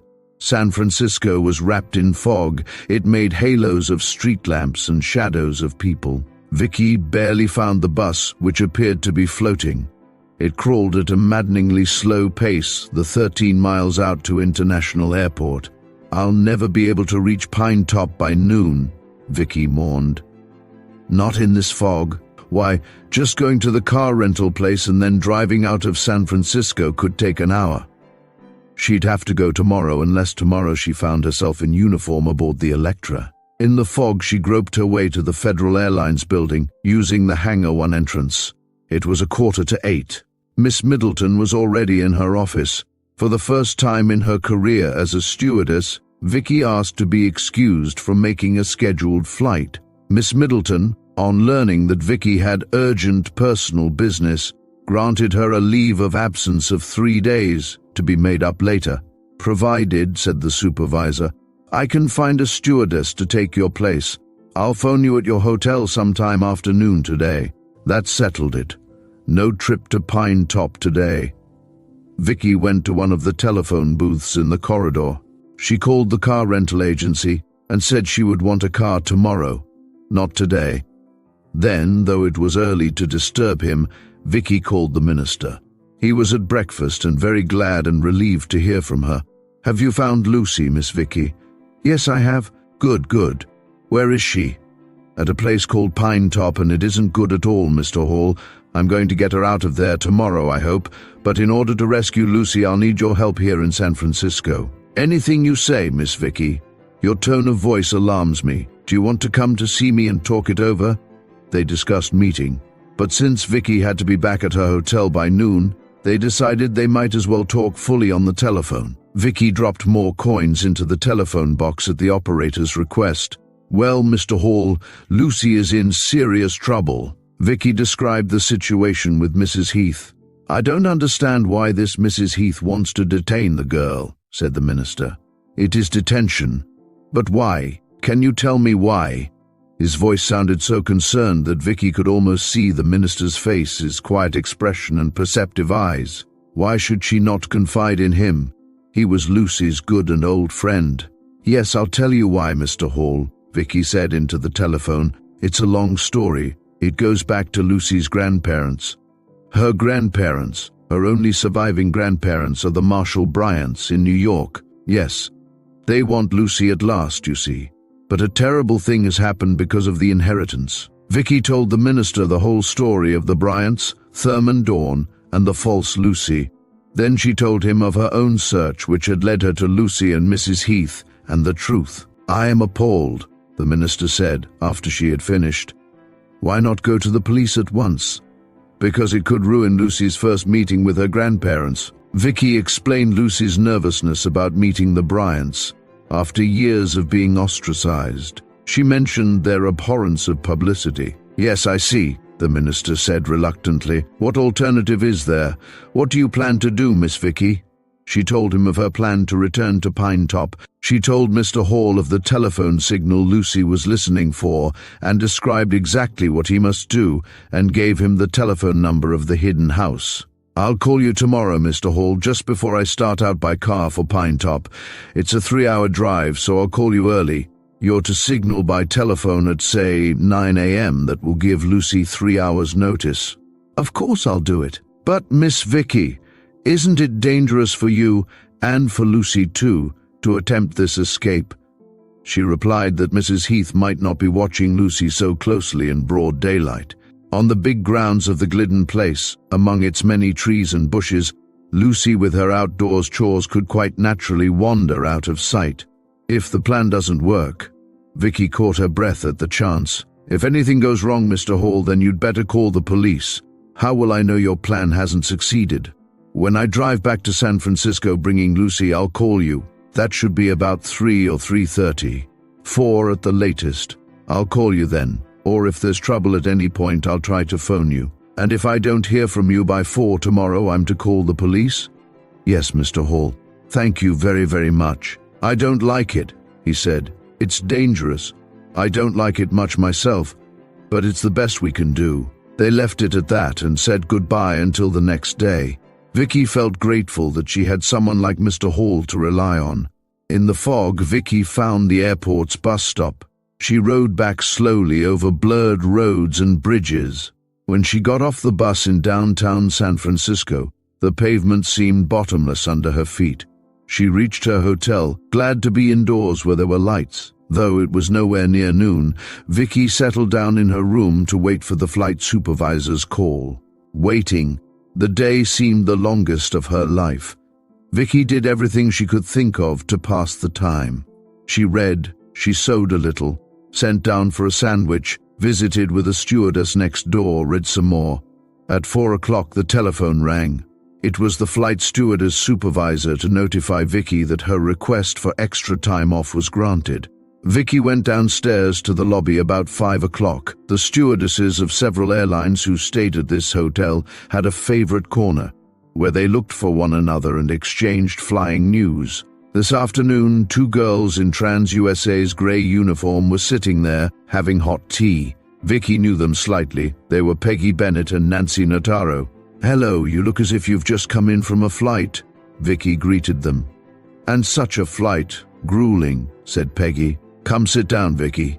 She said they had flown by jet non-stop from New York, a 5.5-hour run, starting at 1:30 New York time that afternoon. "The most demanding passengers you ever saw," Nancy said as Vicki joined them. "I admit that they were interesting people, but one young man nearly drove Peg and me out of our minds. A lawyer, I think. He was awfully anxious to get here," Peggy said to excuse him. "Our Boeing didn't go fast enough to suit Mr. Dawn." Vicki froze. "Did you say Dawn? Do you remember his first name?" "I think it was Thurman," said Nancy. "Why, Vicki, what's the matter? Aren't you feeling well?" "No, I'm not." "Was anyone traveling with Mr. Dawn?" "He was alone." "Vicki, you've turned white. Here, have some of this tea." "I think I'd better go to my room," Vicki said and excused herself. Upstairs in her room, she did some rapid figuring. Yesterday afternoon, she had guardedly telephoned Dawn's office in New York, giving her name as Mrs. Heath and then keeping silent. Today, Dawn had taken the fastest plane he could board to San Francisco. His action could mean only one thing. His suspicions were aroused by her telephone call. He probably telephoned his mother right back, learned she had not just called him, and learned about Vicki Barr's surprise visit to the hidden house the night before. Mrs. Heath would have told him how Vicki Barr struck up a sympathetic acquaintance with Lucy. The woman had been disturbed about that. Dawn would. Further, Mrs. Heath had probably told him that Vicki Barr had flown back to San Francisco earlier on the day of the fake telephone call. So Dawn knew now that Vicki Barr was checking up on him and Mrs. Heath. He was certain enough of it to take the first plane to San Francisco, to come here and circumvent her. This was what Vicki had feared, and it had come true. What will Dawn do next? Vicki wondered. Steady now, I mustn't panic. Well, he'll go to Pine Top and take Mrs. Heath and Lucy out of there, take them someplace where I can't find them again. This time Lucy will really disappear, and then Thurman Dawn will deal with me. She shivered. Stop it, she scolded herself. I must try to think clearly. How soon, how fast could Dawn reach Pine Top?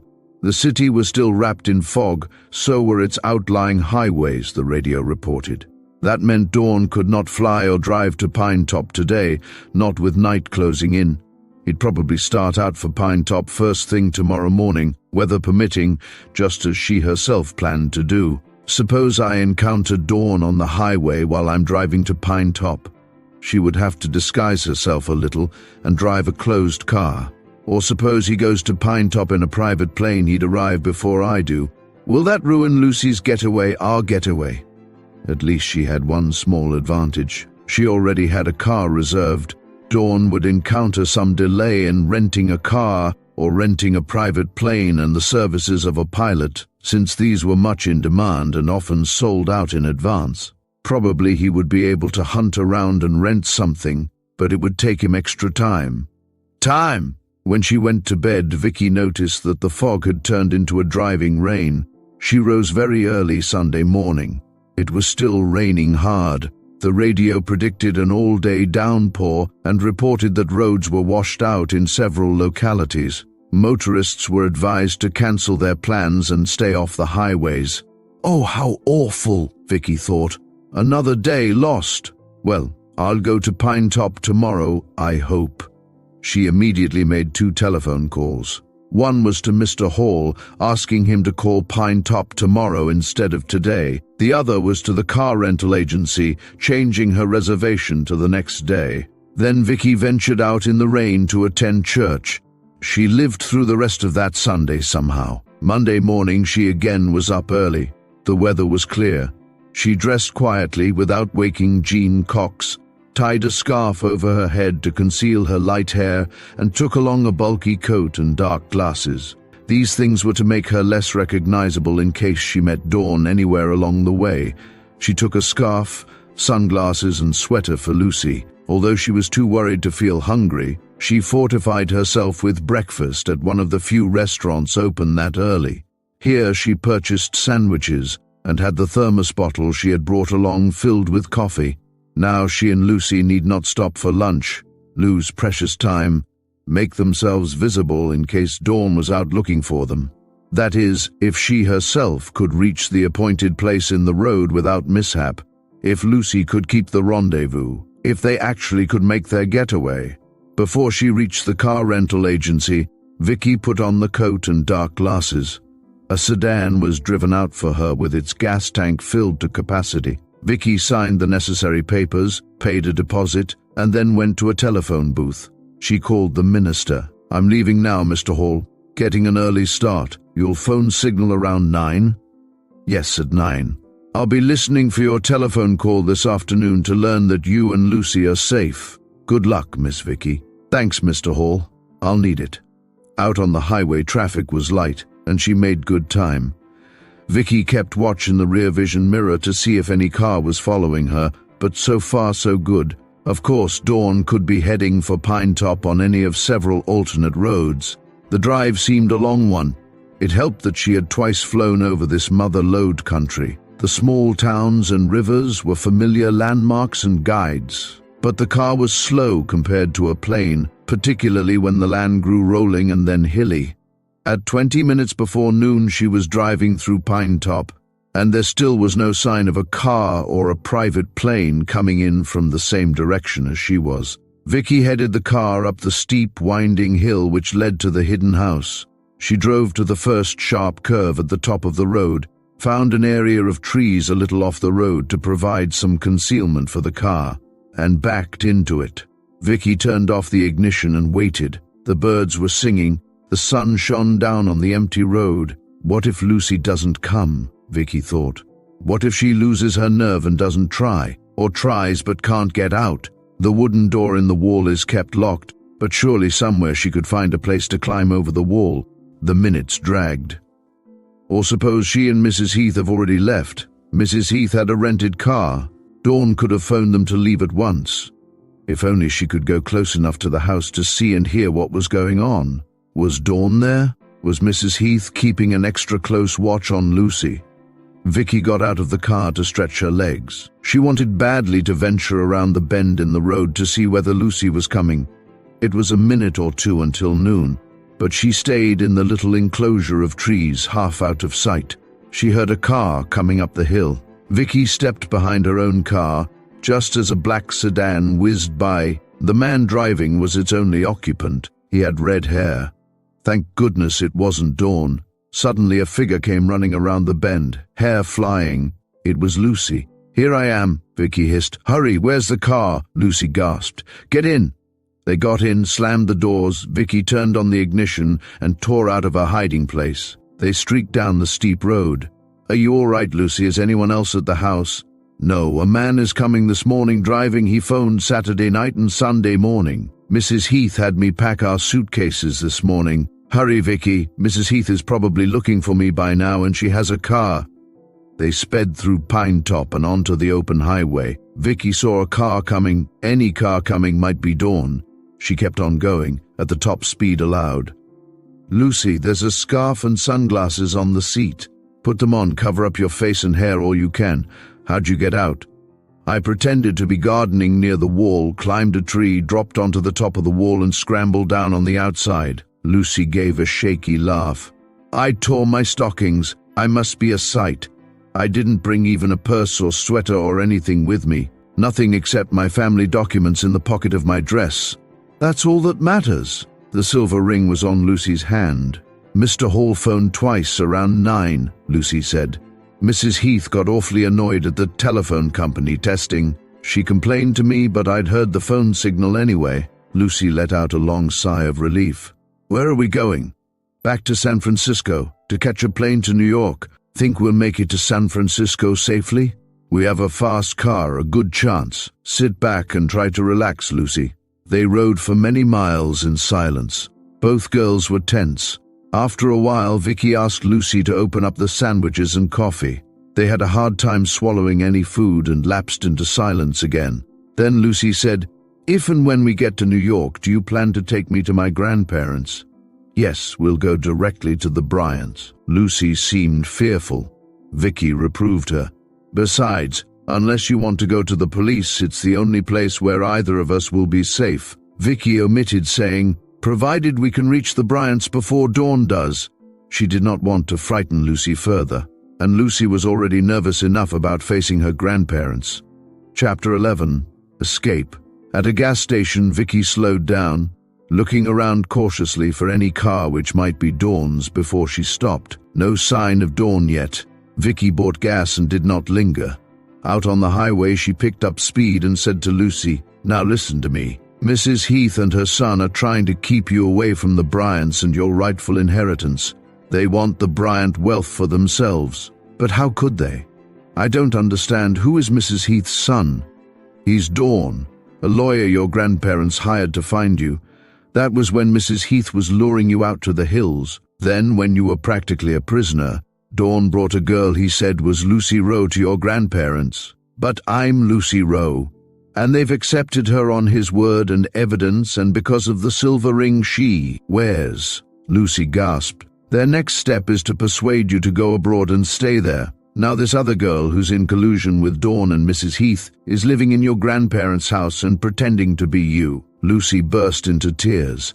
"That's terrible. Are you sure, Vicki? How do you know?" "I met the girl at the Bryant's house, that's how I know. And I only hope," Vicki said tensely, "that Dawn and Mrs. Heath don't stop us from ever reaching New York." Lucy said, crying, "Even so, please let's not go to the police, not even to report them. I don't want my grandparents to hear about me first from the police. I want to meet them in a happy way." "You shall. Don't cry anymore, Lucy. Don't look so afraid. I think Dawn and Mrs. Heath's main intent now is to reach the Bryants first with their story, before you and I do. They probably won't waste time trying to stop us." Vicki did not entirely believe this, but Lucy could not stand much more strain. They were approaching the outskirts of San Francisco. Vicki stopped at a public telephone booth and called the minister. It was a little past 3 o'clock in the afternoon. "Miss Vicki," he said, "what a relief to hear from you. Are you all right? Is Lucy with you?" "Yes, Mr. Hall, here she is." Vicki handed Lucy the receiver, whispering, "Be quick." She moved away, but heard Lucy say, "Oh, Mr. Hall, if only I'd listened to you." Lucy talked to him for a minute or two, then gave the phone back to Vicki. "I'm going to try to get us on a plane to New York this afternoon," Vicki said to him. "I think Federal Airlines will find room aboard for us. Please don't worry, Mr. Hall. Thank you for everything. We'll keep in touch with you." Vicki next called Federal's reservations desk. As one of their stewardesses, she could fly free on vacation, and in addition, she could get a pass when she had the mileage coming to her. Luckily, she had it now. Vicki pleaded for a seat for herself and one for her friend, Lucy Rowe. Since Vicki insisted this was an emergency, reservations agreed to accept her check for Lucy's fare and told her to go out to International Airport and wait. If, at the last minute, a flight had 2 seats still unpurchased or had 2 cancellations, she and Lucy were welcome to them. First, they returned the rented car, then traveled by taxi to the airport. In the rotunda, Vicki and Lucy made themselves as inconspicuous as they could around a corner Dawn and Mrs. Heath might walk through the terminal at any time. The 2 girls waited out one flight after another. Passenger traffic was heavy. Not a single Federal flight had space for them. Vicki began to worry and to grow tired and hungry. Lucy was drooping. Vicki went again and again to the reservations desk, reminding them, begging for seats. The evening wore on.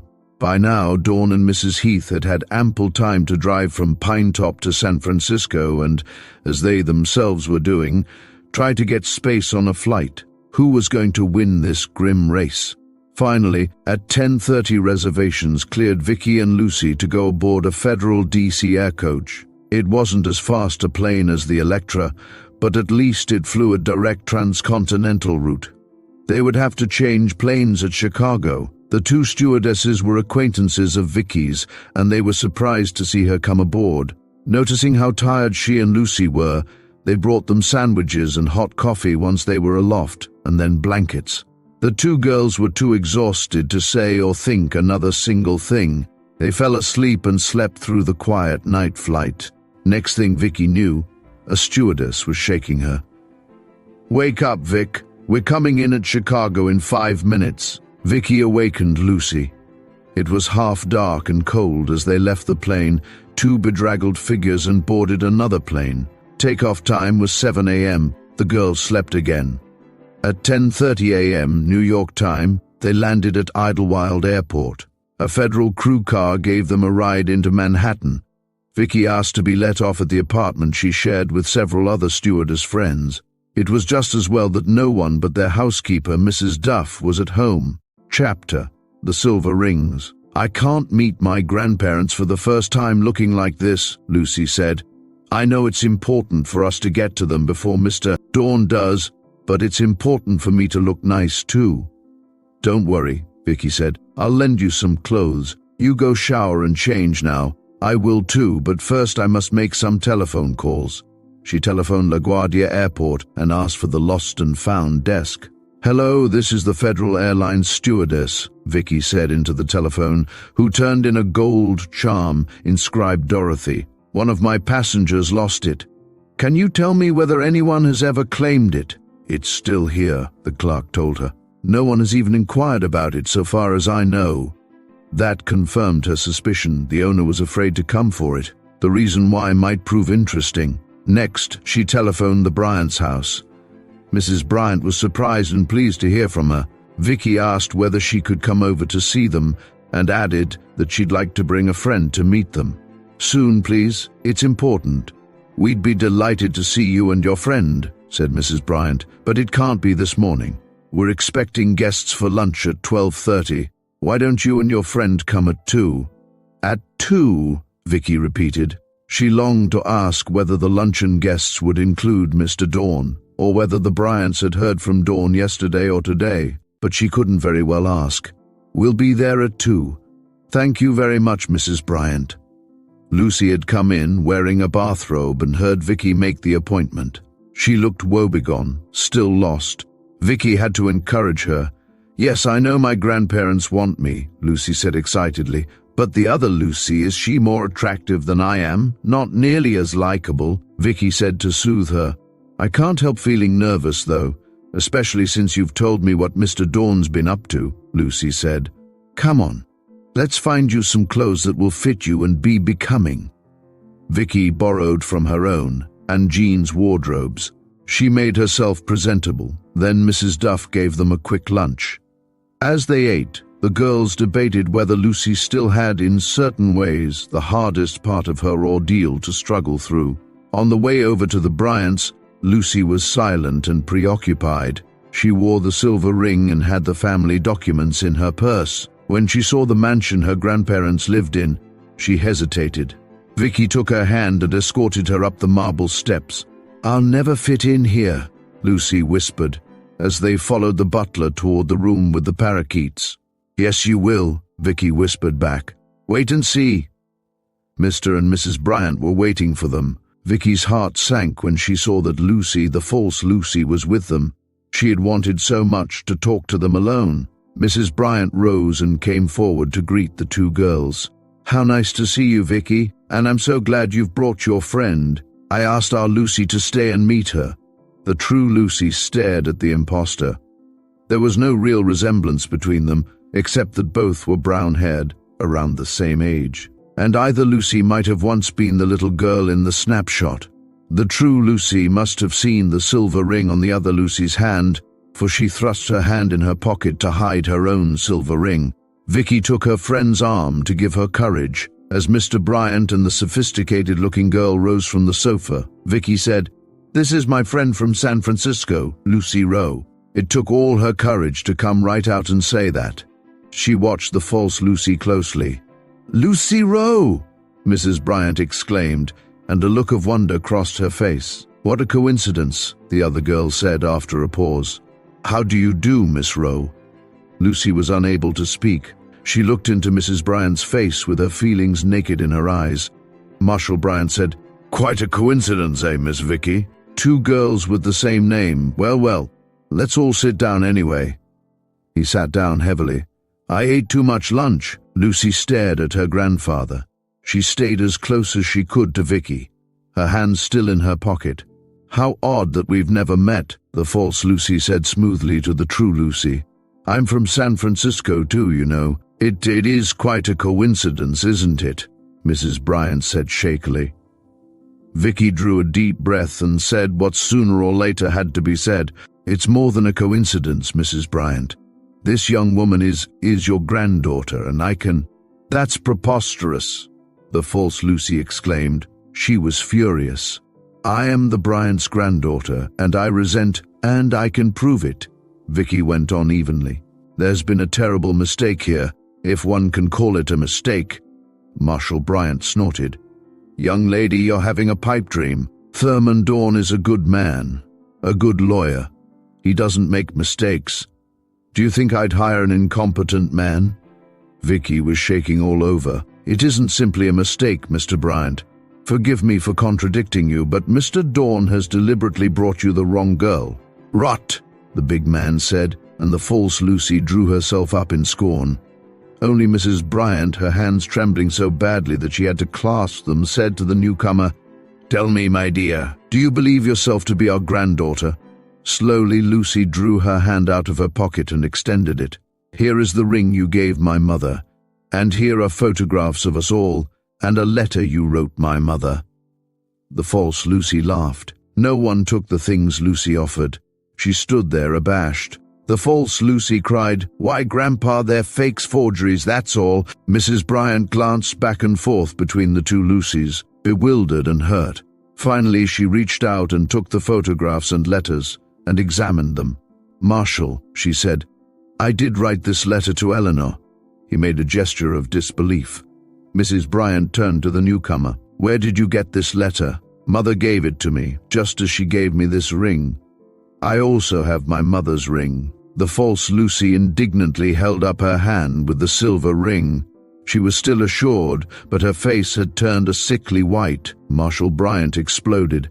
"Someone here is lying. If you think I'll set aside the detailed proof of my lawyer and reject this lovely young woman we're so fond of, if you expect me to take the word of a girl I've never seen or heard of before, why, it is preposterous. Vicki, where in the world did you find this girl, and what in the world are you thinking of?" Vicki said as bravely as she could, "Mr. Bryant, I have proof that she is your granddaughter, if you'll only listen to me." "I think we'd better listen, Marshal," said Mrs. Bryant. Before Mr. Dawn had found Lucy, I requested our young friend, since she sometimes flies in and out of San Francisco, to see whether she could learn anything about our granddaughter. You did." Marshal Bryant turned to Vicki. "And you actually investigated, but you're not a trained investigator. Just the same, please listen to what I found out," Vicki pleaded. "The butler came in to say that Mr. Thurman Dawn was at the door and asked whether the Bryants would see him. We certainly will see him," Mr. Bryant said. "Right away. Lucky for us he's here." Mrs. Bryant murmured that this seemed to be their day for coincidences. Vicki said, "This is no coincidence either, Mrs. Bryant. Mr. Dawn has just flown in from San Francisco, where he was yesterday, intending to stop me from bringing Lucy to you." Marshal Bryant stared at her as if she were out of her mind, and the false Lucy smiled pityingly. They waited for Dawn. Lucy said to Vicki very low, "This is scarcely the reception I'd dreamed of." Dawn came in. His suit was rumpled, as if he had slept in it all night. However, he was as self-possessed as ever, and gave Vicki and her Lucy a look of utter contempt. "I see these two fakers beat me here," he said. "Good afternoon, Mrs. Bryant, Lucy. How are you, sir? May I impose on your hospitality and ask for some hot coffee? I've just flown to San Francisco and back on your behalf. I flew all last night on a wretchedly slow coach plane, a long roundabout Dallas-Memphis local," he said disgustedly. "The only plane I could get on last night without a reservation." He sank into a chair. Vicki and Lucy exchanged glances. Getting here before dawn hadn't done them much good. Marshal Bryant spoke to him sympathetically while Mrs. Bryant ordered the coffee. Vicki decided to attack Dawn before he could attack her. "Mr. Dawn, I found out how your mother, Mrs. Heath, lured Lucy out of San Francisco." "Your mother?" said Mr. Bryant in surprise, "and kept Lucy virtually a prisoner in—" "Stop lying," Dawn ordered. "You're a ridiculous little amateur detective who's been meddling, prisoner in a lonely house near the Sierra Nevadas, until I got her out of there yesterday. And that's where you were yesterday, Mr. Dawn in Pine Top." Dawn's eyes narrowed. The false Lucy kept perfectly still. The lawyer retorted, "Miss Barr, you evidently are stupid and irresponsible. Perhaps this girl with you is too, dreaming up some fantastic tale. Prisoner." He turned to Mr. Bryant. "What has she told you?" Mrs. Bryant answered. "They showed us another silver ring and these photographs and letters." Dawn smiled dryly. "Documents can be forged or stolen. A silver ring can be copied too by a clever jeweler." He turned to the true Lucy and thundered at her, "How did you manage to steal and forge these things?" As Lucy drew back in fright, Vicki said, "Any stealing and forging that was done, you did. From the Bryants' safe here in their house, you borrowed their family documents and the ring to study. You said—" Both Bryants were listening to her now. Vicki turned to them. "There's a minister in San Francisco, a Mr. Hall, who's known Jack and Eleanor Rowe and Lucy ever since Lucy was born. Would you take his word?" Mrs. Bryant gasped. "What else did you find out? Mr. Dawn, why did you never mention the minister to us?" "Because there is no such person in their family history," he said boldly. "Lucy," he turned toward the false Lucy, "did you ever know a minister named Hall?" "No, our minister's name was Dr. John Sands." "Ah, you see," Marshal Bryant said with satisfaction. "I shall get in touch with Dr. Sands." "I wish, Grandpa," said the false Lucy, "that Dr. Sands was still alive. He'd tell you the truth." The true Lucy said suddenly, "Ask Mr. Hall. I'll give you his address and telephone number." Marshal Bryant eyed her distrustfully, but his wife said, "You haven't answered my question, Vicki. What else did you find out?" Dawn tried to prevent Vicki from speaking. He heaped her with scorn and flatly denied all allegations, but Mrs. Bryant insisted. Vicki started to enumerate her points. The so-called Lucy had not worked for Whitney Decorators because no such firm had ever existed. Her alleged doctor, Dr. Alice James, did not exist. The addresses where she'd said she lived did not exist. "Lies, lies," Dawn said to Mr. Bryant. "I visited every one of those persons and places myself. You have my word for it." Marshal Bryant nodded. Vicki said to him, "Mr. Dawn is the one who's lying. You have only his word for these things. And he and his mother and this girl he misrepresents to be your granddaughter. They're all in collusion together. I'll take you to court for libel, Vicki Barr," Dawn fairly shouted. She ignored that and appealed to the Bryants. "Send an impartial investigator to San Francisco, or go yourselves. You'll find out from the interstate insurance company that that's where Lucy worked, ever since she got out of school. Talk to Mr. Hall. Talk to Jill Joseph, who lives in Lucy's old house in Sutro Heights. She and her parents, the Rossiters, knew Lucy's parents." "Ridiculous," said Dawn with a little laugh. "Perhaps this other girl's name actually is Lucy Rowe, though I doubt it, but even if it is, that does not make her your granddaughter and your heir. Can't you see how easy it is for an unscrupulous girl to claim to be your kin whom you've never seen? A crude attempt, I must say." Vicki saw that she was getting nowhere. The more points she raised, the more Dawn, with a lawyer's great verbal skill, twisted and bypassed them. He managed to make Vicki's statements appear implausible. He enumerated proofs of his own correctness. Lucy, sitting beside her, was numb with misery. Vicki looked at the false Lucy and had an inspiration. She addressed her directly, sharply. See here, Dorothy, I know a good deal about you. The false Lucy started. Yes, I know it was you who lost the gold charm inscribed Dorothy on my plane that day. I know you came here from Chicago, not San Francisco. I didn't. Her name isn't Dorothy, Dawn broke in. And I know, Vicki kept on, that you arrived 2 days earlier than you pretended to the Bryants. Where were you those 2 days? Lies, Dawn said. Mrs. Bryant turned to the agitated girl. 2 days earlier? Is this true? Don't you know, Vicki kept at the girl, that impersonating another person is a crime and you can go to jail for it? I didn't, the fake Lucy stammered. You'd better tell the truth, Marshal Bryant warned her. The false Lucy burst into tears. He talked me into doing it, she cried. Thurman said as soon as we were married, my name would be Dawn, and no one would ever know of this impersonation. Calling myself Lucy Rowe was just for a little while. Marshal Bryant in his anger was having difficulty in breathing. Vicki feared he might suffer another heart attack. Just for a little while, he repeated heavily. Why'd you tricked us into believing that you are our granddaughter, eh? I suppose you planned to keep up the pretense and call yourself Lucy indefinitely. Only now you've lost your nerve.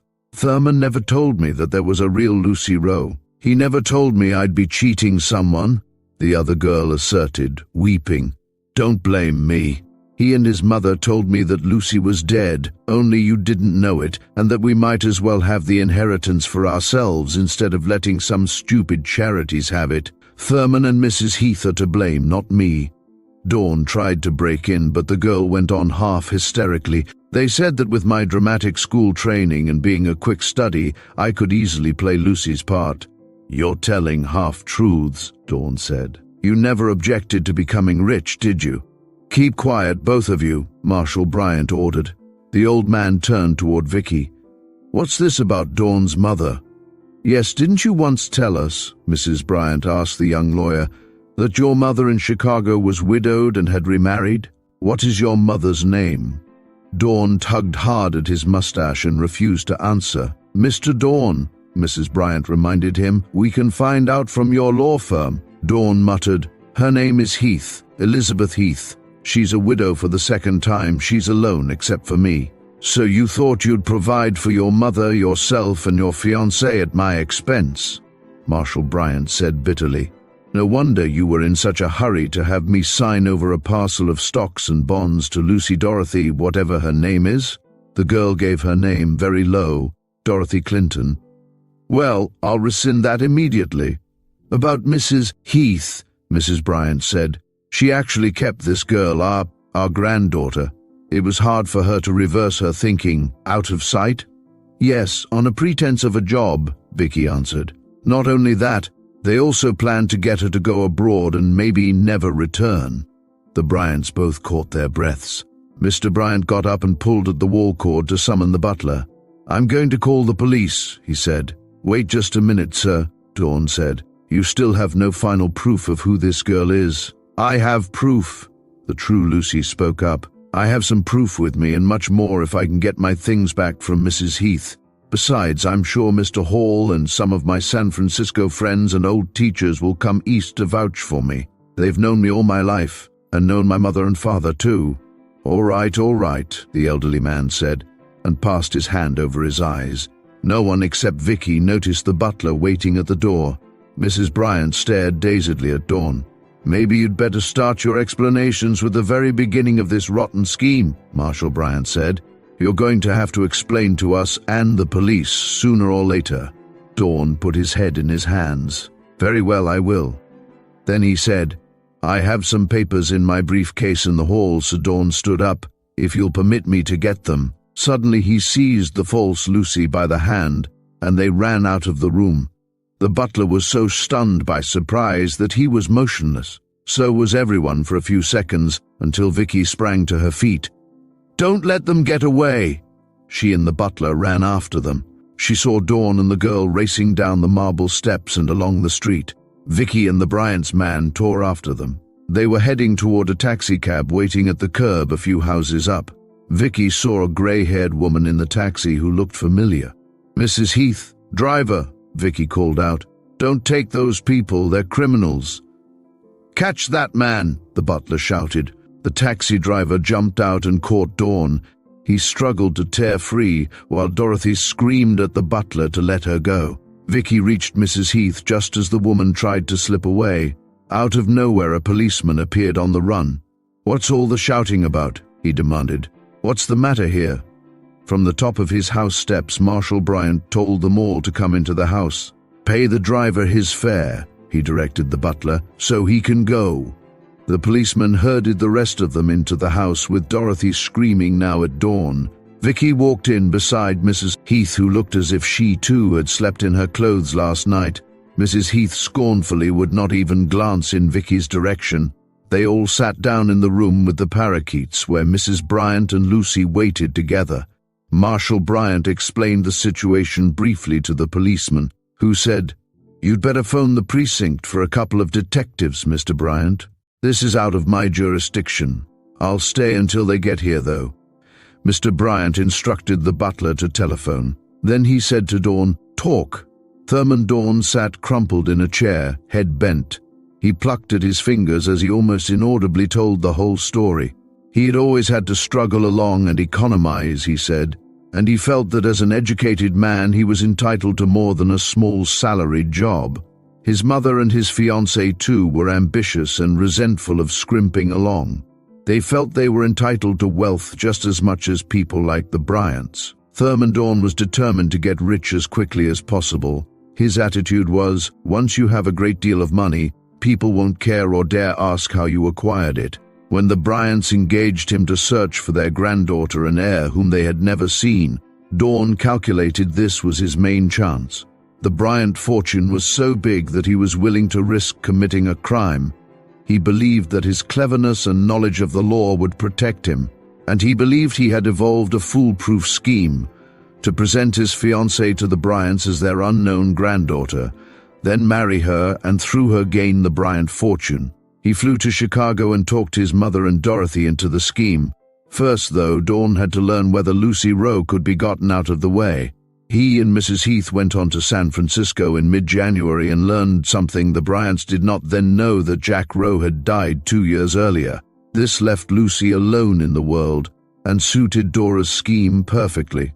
Dawn also learned that Lucy was working as a secretary at Interstate, had moved several times in the past few years, and had just moved into the women's hotel. The next step was for Mrs. Heath to move to the Hotel Alcott, strike up an acquaintance with Lucy, and offer her a job out of town or traveling. At the same time, Mrs. Heath learned a great deal more about Lucy and passed the information along to Dawn. Meanwhile, Dawn located a well-hidden house in the back country and rented it and a car for Mrs. Heath. Then Dawn flew alone to Chicago, where for 2 days he coached Dorothy in the role of Lucy. To do this, he used the information gained by Mrs. Heath and by himself in talking with the Bryants. Dorothy memorized certain facts of Lucy's life and acted out a personality designed to please the Bryants. Dawn carefully supplied her with a story about Lucy's recent past. He promised Dorothy further advice on the role of Lucy. Dawn then flew on to New York and reported to the Bryants that he could not yet find their granddaughter, who was away on a month's trip. He was allowing his mother time to get Lucy out of San Francisco and into hiding. He also borrowed from the Bryants, from the safe in their house, family letters and photographs and Mrs. Bryant's silver ring, ostensibly to study them. Actually, Dawn in the next hour had the photographs and letters photostated, and he mailed them to Dorothy in Chicago to study for developing her role. The same day he took the silver ring to a jeweler and had it sketched to be copied. Within a few days, the third silver ring was ready, and he mailed it to Dorothy. Meantime, Dawn had promptly returned all the originals to the Bryants. The rest of their scheme was to persuade Lucy to leave the United States and stay abroad. Unfortunately for them, Vicki had observed the false Miss L. Rowe on her Chicago-New York flight. By that time, Dorothy had devised a makeup and hairstyle which helped her to resemble superficially the faces in the Bryant family photographs. Dawn, who had never taken Vicki seriously and did not bother to remember with what airline she was a stewardess, never told Dorothy to stay off Federal Airlines. On Dorothy's part, it was a piece of carelessness that on that flight she had worn and lost the gold charm inscribed with her own name. Arriving in New York on a Tuesday, Dorothy went to a hotel, and on that day and Wednesday, she and Dawn held a final, thorough rehearsal of her role. On Thursday, Dawn brought her to the Bryants, saying, "Here is your granddaughter, who has just flown in from San Francisco." Dorothy had acted her role so convincingly that the Bryants did not doubt this charming girl was truly their granddaughter. "That's all," Dawn finished. His voice sounded hollow. "My second trip to San Francisco was just for show, so that I could come back and say I've found your granddaughter." "Lies from start to finish," Marshal Bryant said angrily. "I'll see that the three of you pay for this. What a fool you've been, Dawn. You threw aside a promising career with Steele and Wilbur, one of the most reputable law firms in the country. When your employers hear about the vicious scheme." Two men quietly came into the room. "We're precinct detectives," one of them said, and they showed their identification. "We've been standing in the hall and heard the whole thing." "Can you arrest these three swindlers at once?" Marshal Bryant demanded, "for what they've done to my wife and me and to an innocent girl." "Yes, sir," said the detective. "You are under arrest, Dawn, and so are you two women on a conspiracy charge." "I know my rights," Dawn asserted. "I'm a lawyer, and you can't." "I can," said the detective. "Let me quote the law to you, Mr. Dawn. The unlawful acts you three persons planned to commit and in part did commit are fraud, misrepresentation, and obtaining money or property under false pretenses." "I object. I vehemently object," Dawn said.